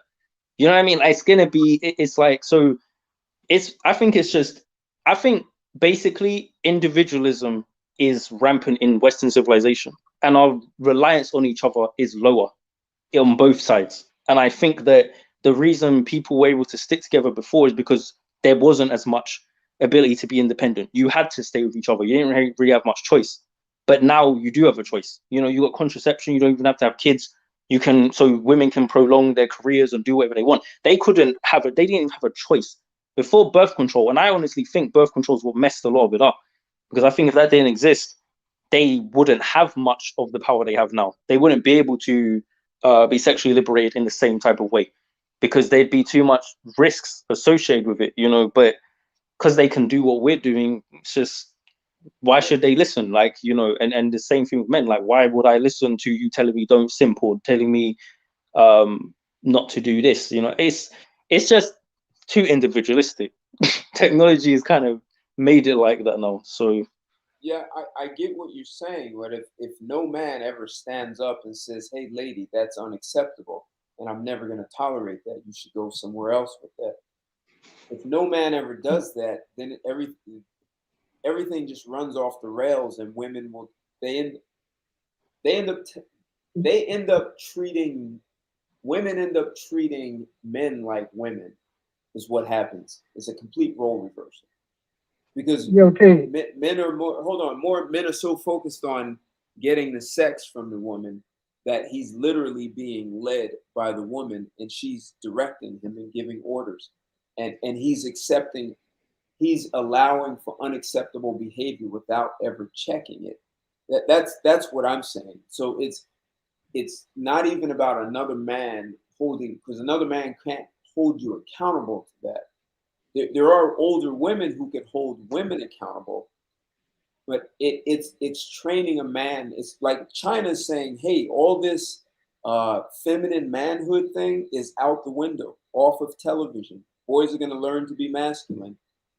You literally can do it. I mean, China has a different socio-political system, but it has to start somewhere. And any movement that started unpopular and unknown started somewhere. Even if you look at how the U.S. was founded by the founding fathers. So go ahead, Kendrick. Yeah, man, I was gonna add on to what you were saying. Men in the all West shit, all Western men, from the 40s on back, you didn't hear nothing about these women getting out of line back there. Plus, you didn't hear nothing about no simps getting out of their place back there too. Everybody knew they played kid or it was gonna be consequences. Nowadays, ain't no consequences in society running amok. This thing done got so out of line, man. It's I can't even compare this to what to what my granddad and my great granddad had to deal with. You know what I mean? Them men, they had everything set in order. My generation got this thing all kind of backwards. Yep. That's my stance on this thing. Good enough. Thank you. Yep. It has gone crazy. Sorry. Go ahead. Go ahead. I was gonna ask a question, because there's something that sometimes I think about in relation to this, like, because I think a lot about like the future and stuff like that, and like a whole bunch of different things, and there's so much things I think about in relation to feminism that is a bit far out there, like to do with science and stuff. But one thing I always wonder is, because we have all of this internet and all of this stuff now that's archived, right, in a way that has never existed before. Like, do you think that, let's say, like, let's put it like this, I think whatever the outcome is, I would like, because history has tended to repeat itself, right? Because it's manipulated and distorted and fast change and whatever, and people can deny things and whatever. But like, if it's like this and if it's maintained, I guess, if nothing happens to the internet and it's not like suppressed or whatever, which I guess could always happen, but let's just say that didn't happen, do you think that it would really repeat itself after all this evidence is hit? You know, because I always keep thinking that there'll be a generation that will just kind of grow up and see all this stuff and be like, you know what, nah, because it'll be undeniable. You'll literally be able to see the whole thing, you know. So let's say that it was recorded and it wasn't widely spread. So, you know, when you went to school and they told you to be a feminist, they didn't tell you why the Greeks handled their women the way they did. Right. There was a reason. You know, in the 80s, I said one day we're going to find out why the Greeks handled women the way they did.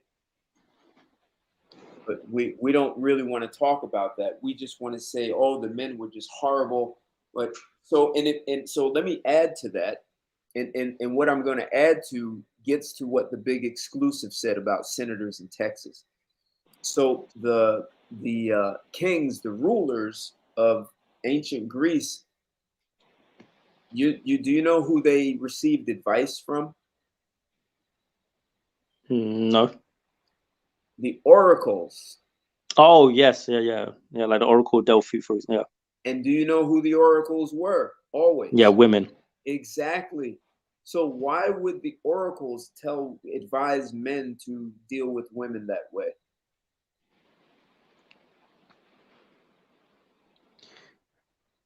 Yeah. Well, I mean, even that though, I don't know, because again, oracles weren't actually allowed to. I don't know. I see. The thing about stuff like that is it's distorted a little bit. But they advised rulers, though. The rulers went to them for advice. yeah, but there's also claims that they weren't really. See, like, it's hard to say, because it's like, is it history or is it feminist history? Like, I don't know, but there's claims that they weren't able to, like, they were controlled as well. You know, so it's like, there was a man like, who's right. There was a man who protected and was over them, but the oracles still gave advice, though. They didn't rule anything, but they gave advice to decision makers. I mean, just think of a consultant in modern day, right? So, you know, you see some large CEO or even a president of a country has an advisor, and his policies, his so many things that are happening are being influenced by that advisor. And you know, I do that for a living, so I know that happens. I see decisions made by clients who are CEOs that are changed because of their interactions with me. So oracles were like consultants.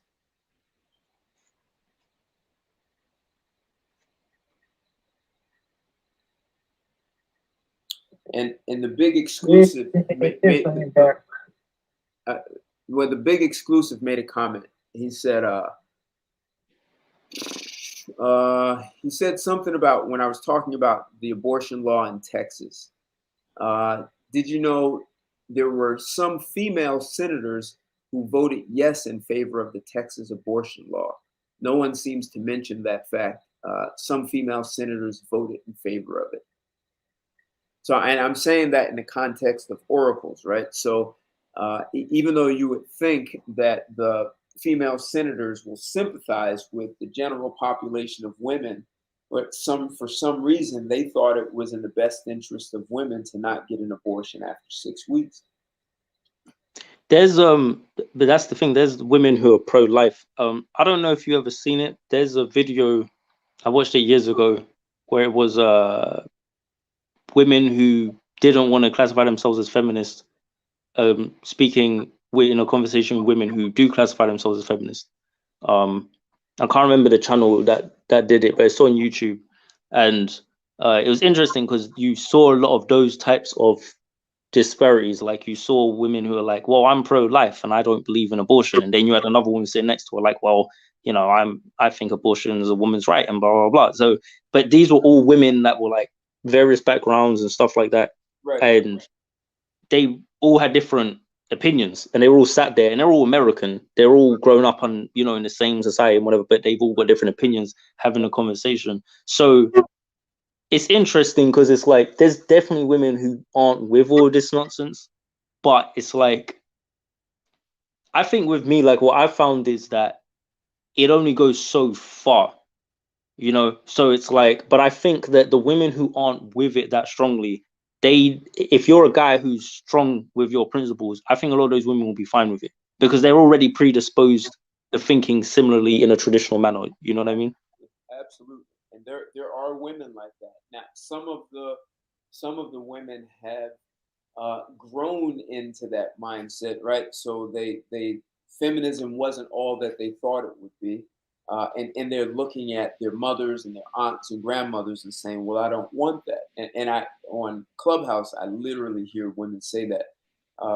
I was in a room last night. The topic was.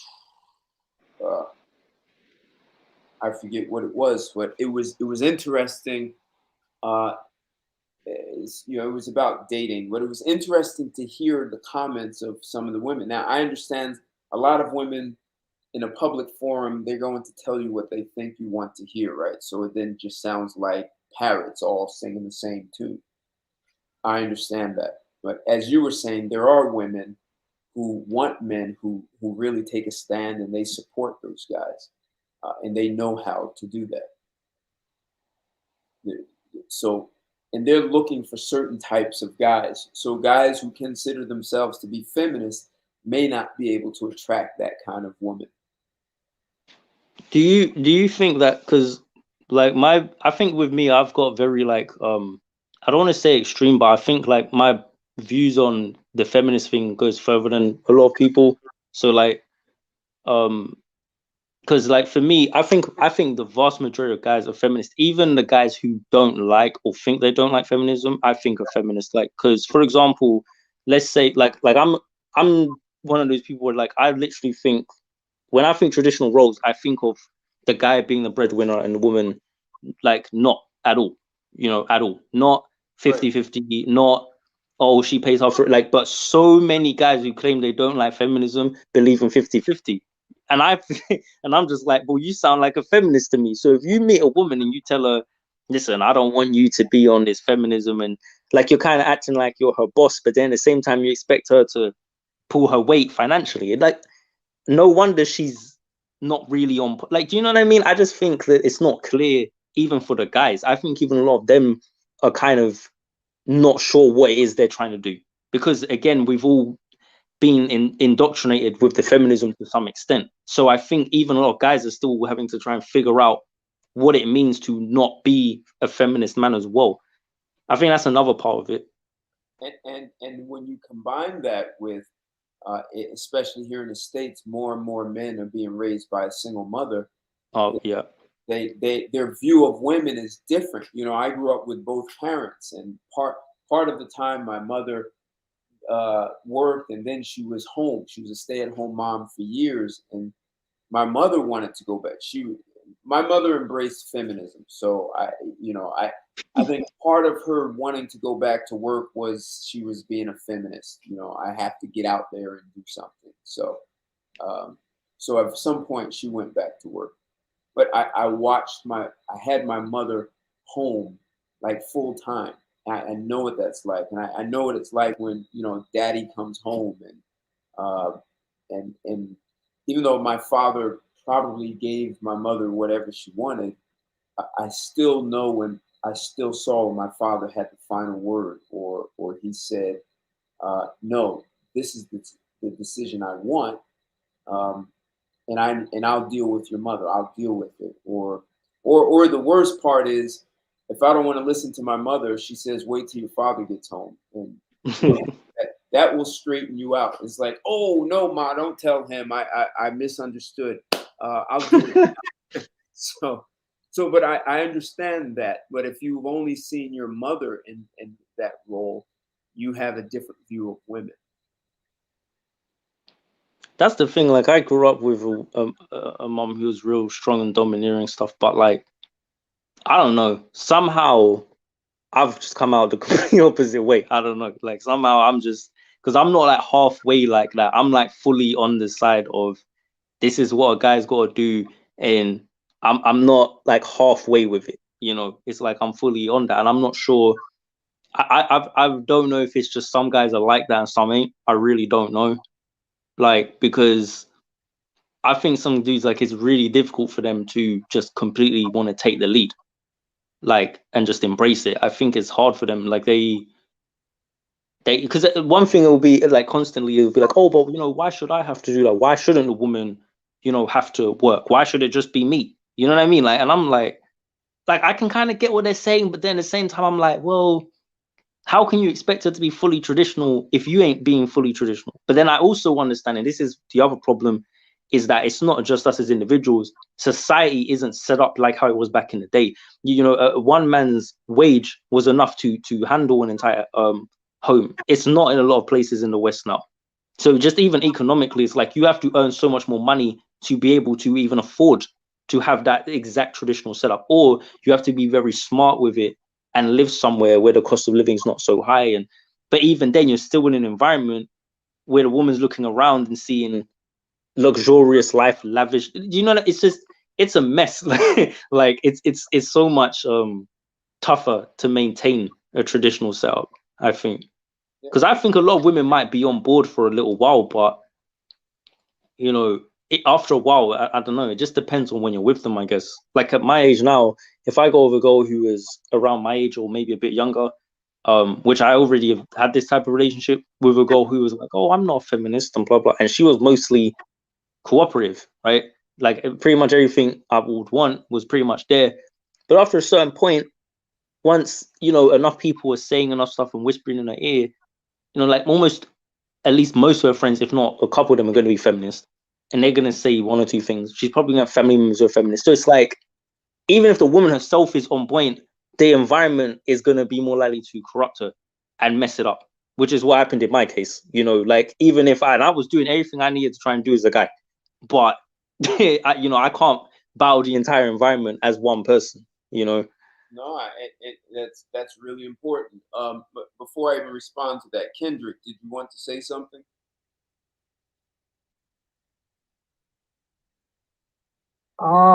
Great dialogue, Ted. I love this evening. You always keep amaze me, man, with the topic. Thank you. But I think you wanted to say something, and I'm sorry, I wanted to finish the sentence I was saying. Did you want to add, or was there something you wanted to say to all of this?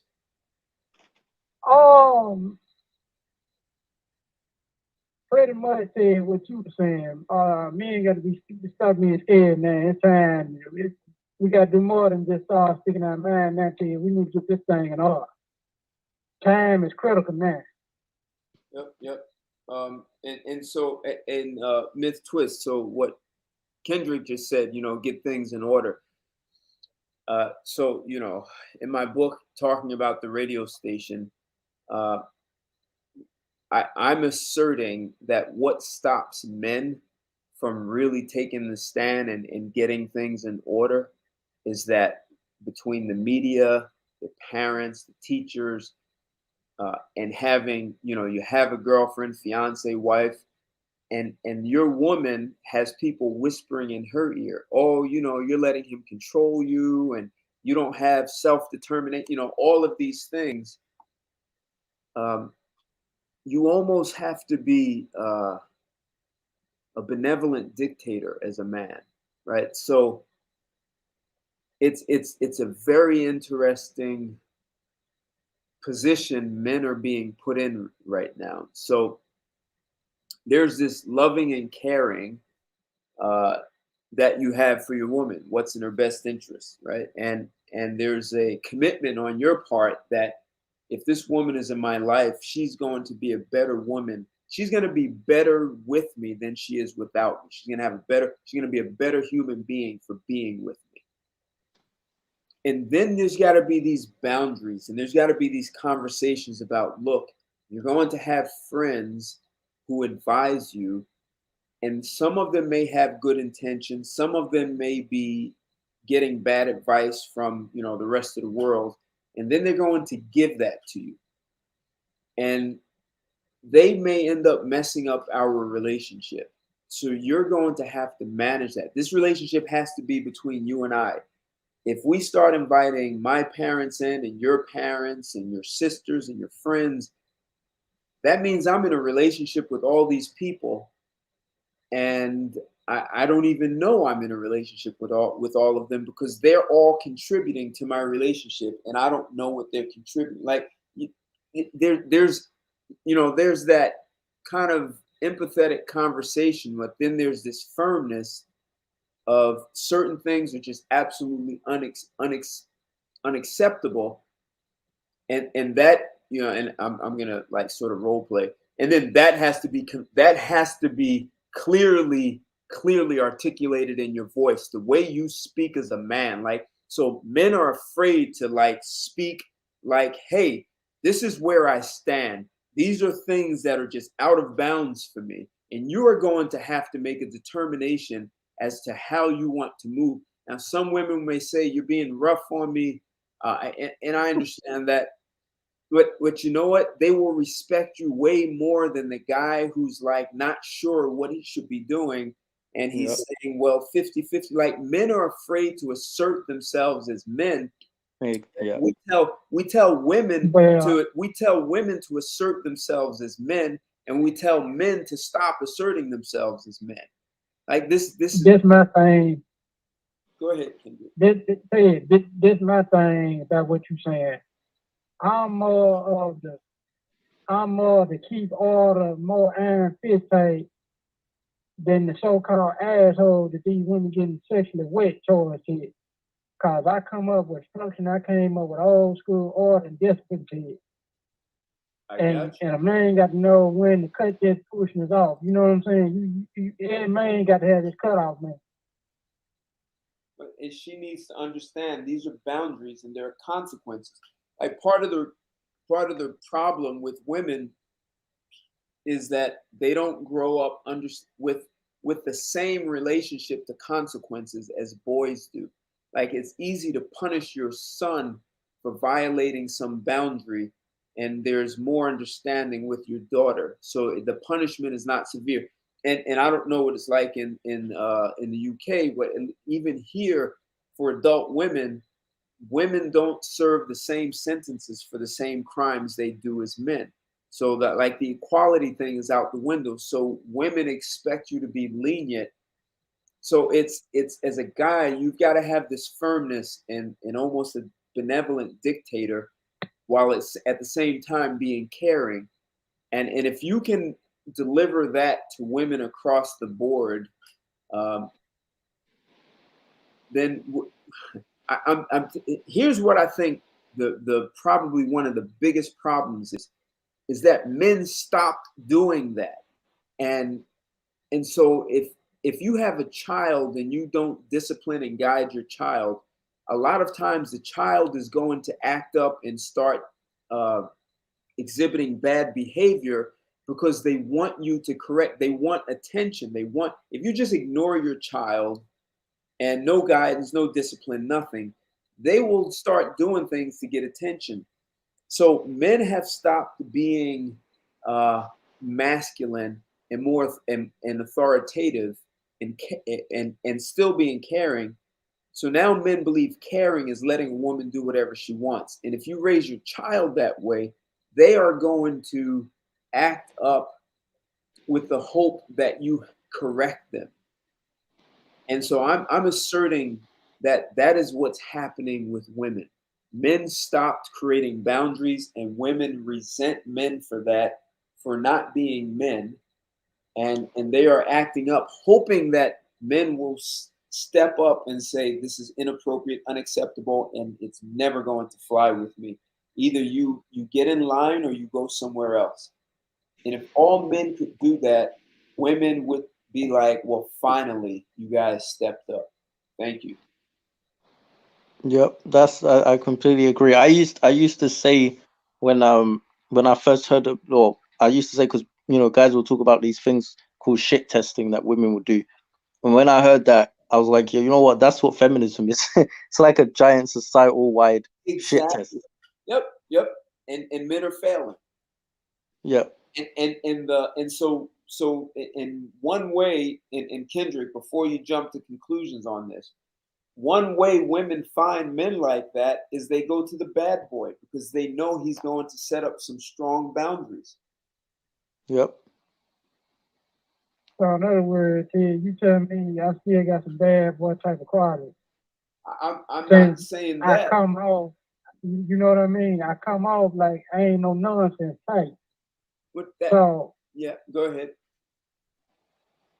So that's what I was asking you. Do it seem like I still got some of them bad boy qualities since I'm not a bad dude? That's what I'm saying. I don't know if that's an accurate way to say it, because the guys of yesterday were that more masculine, and women now, they hear stories or their father or grandfather is that way, and they want that from a man, and they're not getting it. So it's like Myth Twist said, it's just a big shit test, and men are not stepping up and saying, hey, enough with that. Enough. Or is it that they just not pursuing these type of men, the no nonsense type? No, you know what I mean? No, listen, they are not getting it. So they go to the bad boys hoping to get it.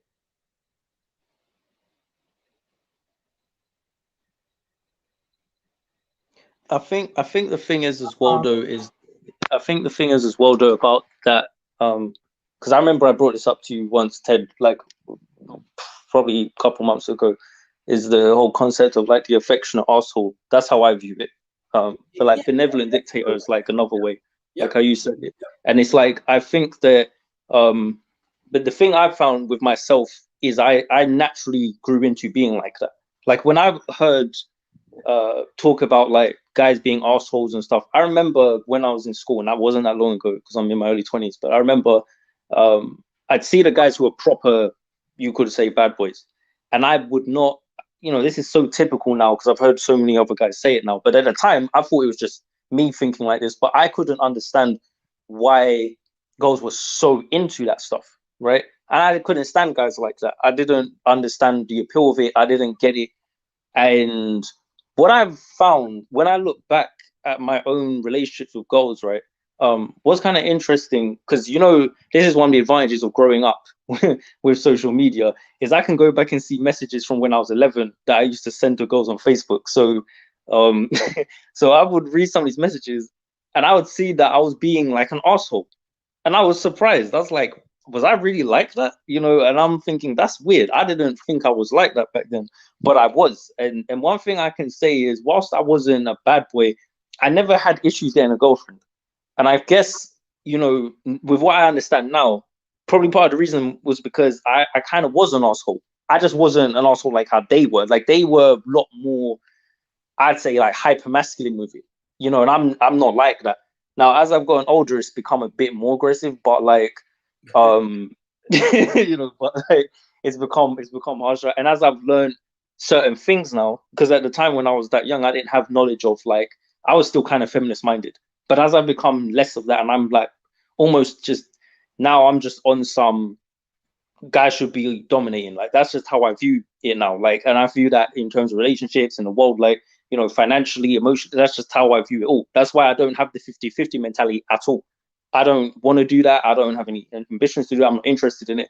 If I got with a woman and she was like, I just want to have my money, you have your money, I'm not interested in that. I want to have control over things. And I don't know, like, you know, I've grown up being told that's wrong by the world. You know what I mean? Like that's toxic and that's messed up. So, but the funny thing is, I still came to that conclusion. And what I'm trying to say is, when I looked back at how I was, even in a male feminist kind of younger mentality, I still had some of these things in me. So it's like how it was always there. And what I'm trying to say is I could be wrong on this, but like, there's some guys who say like alphas are not born, are not made, they're born, or something like that. And I'm not gonna lie, like, I don't know if that's true or not, but I kind of can see where that might come from, because it seems to me like there's some guys who just ain't got it in them. And and it doesn't seem like any amount of talking gonna get it in them, you know. And and it's mad because I don't know how to really take that, but like for me, when I heard these ideas, like, look, you gotta be a man, you gotta be in charge, it's like it naturally resonated with me. I just didn't. It's like it was always there, and it just got triggered. You know what I mean? It wasn't hard for me to accept it. It wasn't like, oh, I don't want to do that. It's like, okay, cool. I don't know. Hold right there. So Kendrick, do you see what we're saying, Kendrick? It's not about being a bad boy. It's about being comfortable with being masculine. It's about comfortable with being in charge. It's about being comfortable with making decisions and not being afraid to be dominant, right? So even though they're saying, well, if you're dominant, that's toxic masculinity, and it's like, well, I'm going to be a man and I'm going to be comfortable being dominant, even though they're telling me this is toxic. You follow me, Kendrick? Yeah, because this my thing. You either want a dominant man or you want a sister man. And so they need to make up their mind. But this has nothing I know to I'm do. trying to turn. No, hold on, Kendrick. This has nothing to do with the woman. This is you developing yourself into a man, right? So forget the woman. Forget the woman, right? So and as Myth Twist was saying, even though he was told all these things, you know, he heard, you know, be a feminist man, and then he heard about being a masculine man, and he made a choice between the two. And he saw the bad boys, and he didn't take that path.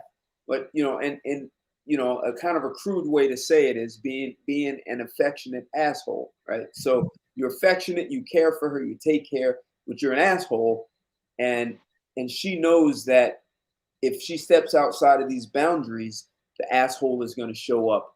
Even though you know he can be affectionate, what you know is almost like the story of Dr. Jekyll and Mr. Hyde. I was just gonna say, yeah. That's who you have to be, and you can't be afraid. That's not being a bad boy.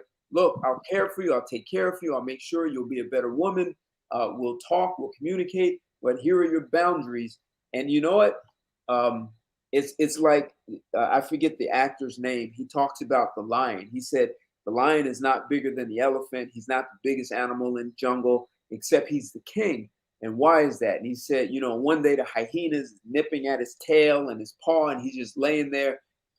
And then at some point he gets up and he whacks and he kills a hyena, because every once in a while you have to show them why you're the king of the jungle.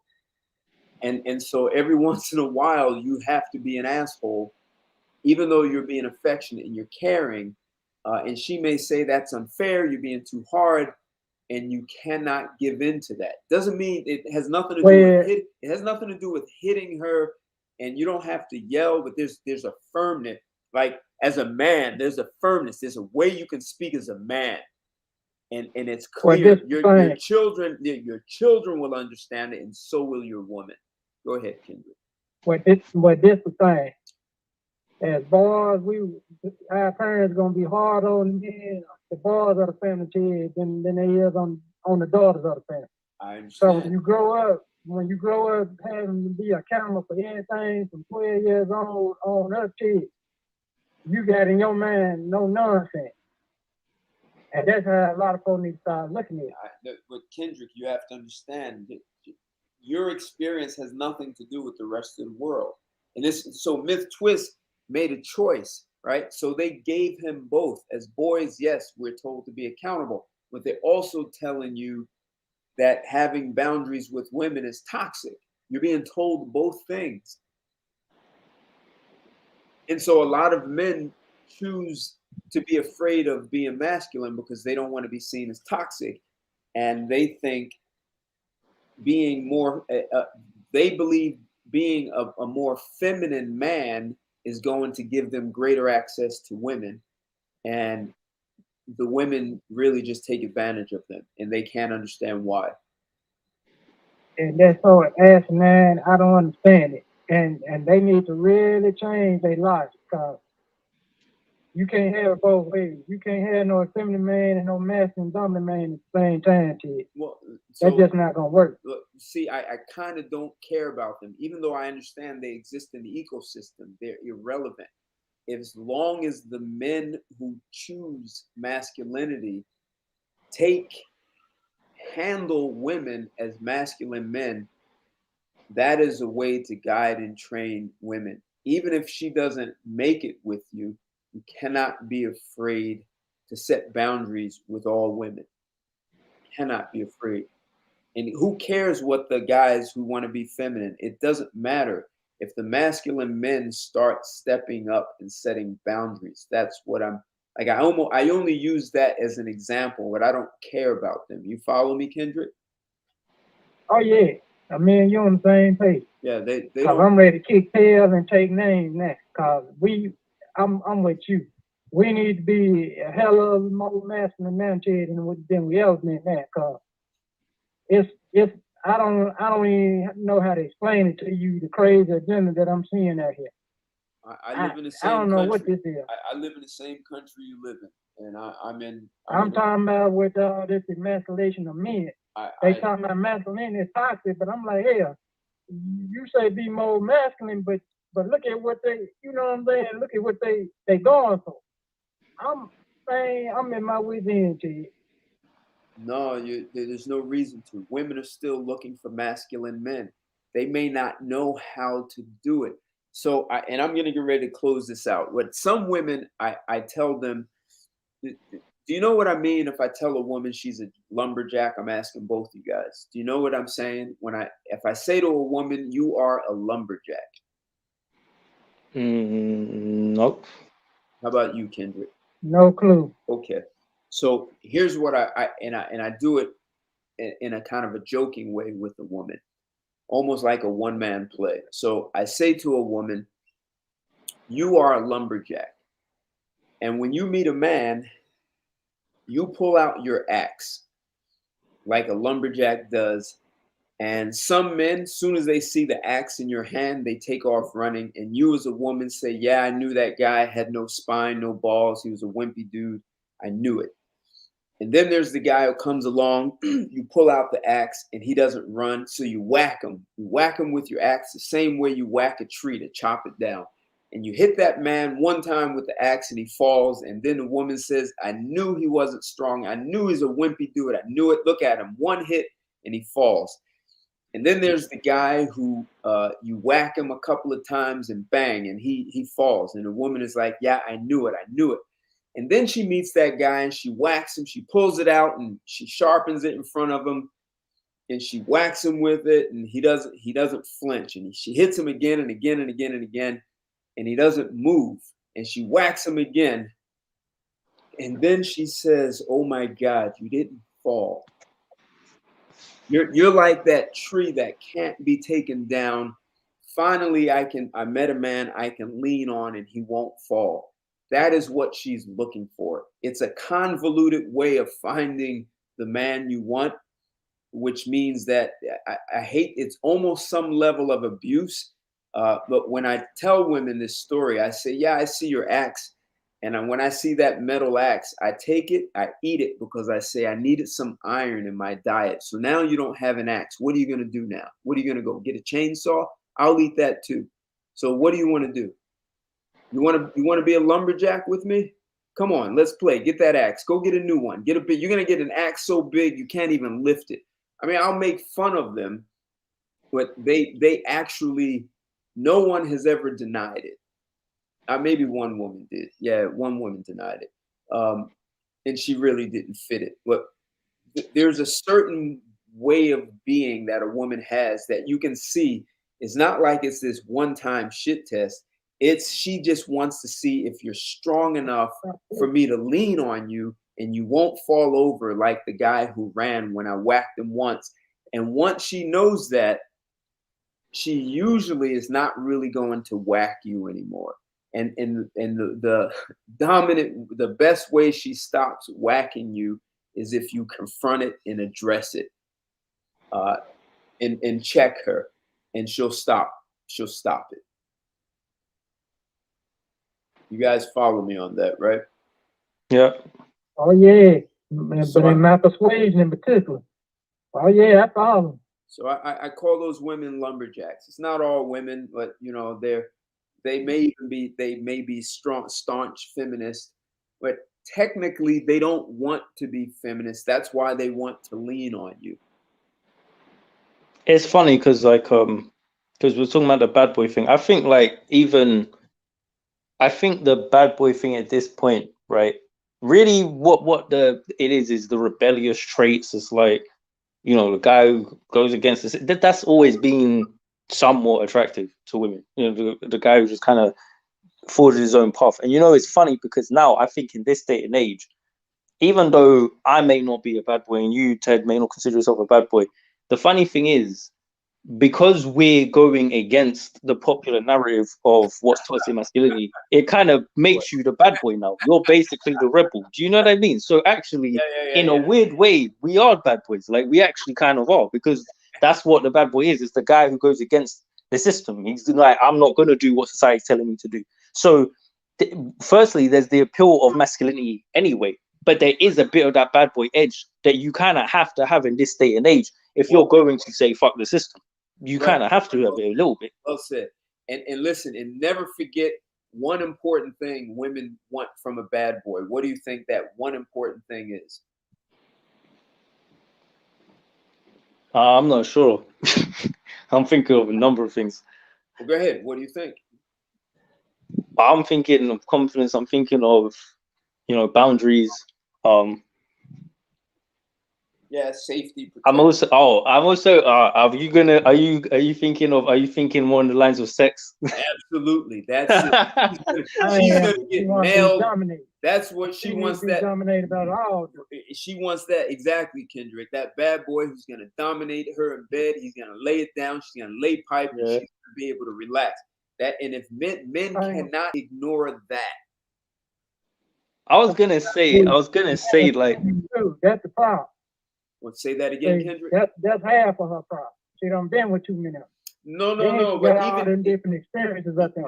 No, Kendrick. Even if she's a virgin, she's still looking. Women still want good sex. That's the point I'm getting. Oh yeah, that's true. That's the funny thing, though. I mean, I guess when she's a virgin, obviously she's not gonna necessarily require, you know, crazy stuff a lot of the time. But you know, it's funny because I mean, it depends on the woman, because the thing is that woman could have been with 10 dudes and 9 of them were whack.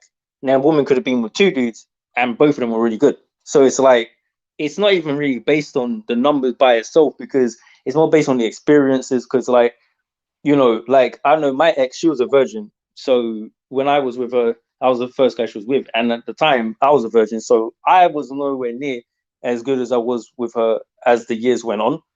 By the time we broke up, it's like, I'd done so many different types of risque things with her. And the crazy thing is, when I've asked other guys, like, oh, would you ever do this with a girl? Would you do it? They're like, no, man, I've never thought about that. You know, and I'm like, that's crazy. But it's like, you know, I realized a lot of girls' sex lives ain't, it's not like, you know, guys watch too much porn and think every girl's living like that. Like, most of them don't have a lot going on. If you ask girls, they don't have much going on like that most of the time. Some do, but a lot of them don't. But see, do you get what you said? She was a virgin. She wasn't with a lot of guys and she still explored. This is the thing men need to understand. She had. I think I women can need tell to you. understand that. Women need to understand having sex with a bunch of different guys doesn't make you a better lover. You can be a Right. virgin and still be a great lover. And that was the funny thing because I kind of taught her, in a way, like told her the types of things I liked. So, Right. and she told me some things that she had fantasies about, or whatever. And one of those things was like BDSM. That she was a virgin. Like this wasn't a girl who'd Exactly. been in dungeons. And yeah, and here's what's the funny thing is she'd had those like because this is what a lot of guys don't understand. Like girls grow up reading erotica and literature and stuff like this. You think all the girls who were into 50 Shades of Grey have been tied up, or old women who've been in dungeons? Like a lot of them were young girls who ain't ever experienced none of that. Exactly. You know what I'm saying? Like, so it's just, and it goes further than that. Twilight, even the stories that don't have those things, Harry Potter, they'll go and create fan fiction and create their own stories and put that shit in there. And they'll do that as teenagers, as virgins, So I think because guys don't know things like that, they think, and I've said this for the longest time, that every girl is a virgin at one point, and you can't think that just because of that it's this like I think guys have too much romanticism. They always want to find the mystical state of a woman where she's going to be untainted and untouched and there'll be nothing, she won't be like this. And I'm like, why would you even want her to be like that anyway? That's not what people are. That's not what humans are, man. That's not how it is. But again, I think this relates to the whole affectionate asshole thing. That asshole side, that guy understands that. He understands that side of the woman. Like he gets that that's what she wants. You know what I'm saying? And I think the guy who can't connect with that, that's why they're not gonna, that's why they're gonna have problems. So you want those to be your last words, or do you want to add anything? Because this has been a great conversation. No, that's it for me. I've talked too much. No, you've been fine. Kendrick, last words for you and takeaways from this conversation. I said again to men need to stop being scared, and we're gonna have to start displaying more stern, masculine traits and qualities about ourselves. Cause this is crazy what I'm seeing out here. We literally in purgatory right now to you.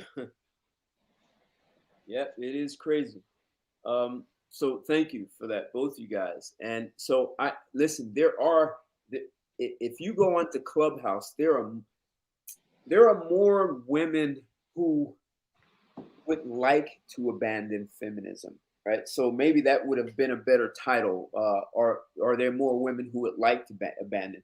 There are women who are seeing the trap of feminism, and see that they're not getting. They're getting like nothing out of this lifestyle of I don't need a man, I can do it on my own, and I can sleep with a bunch of different men. Like it's all backfiring, and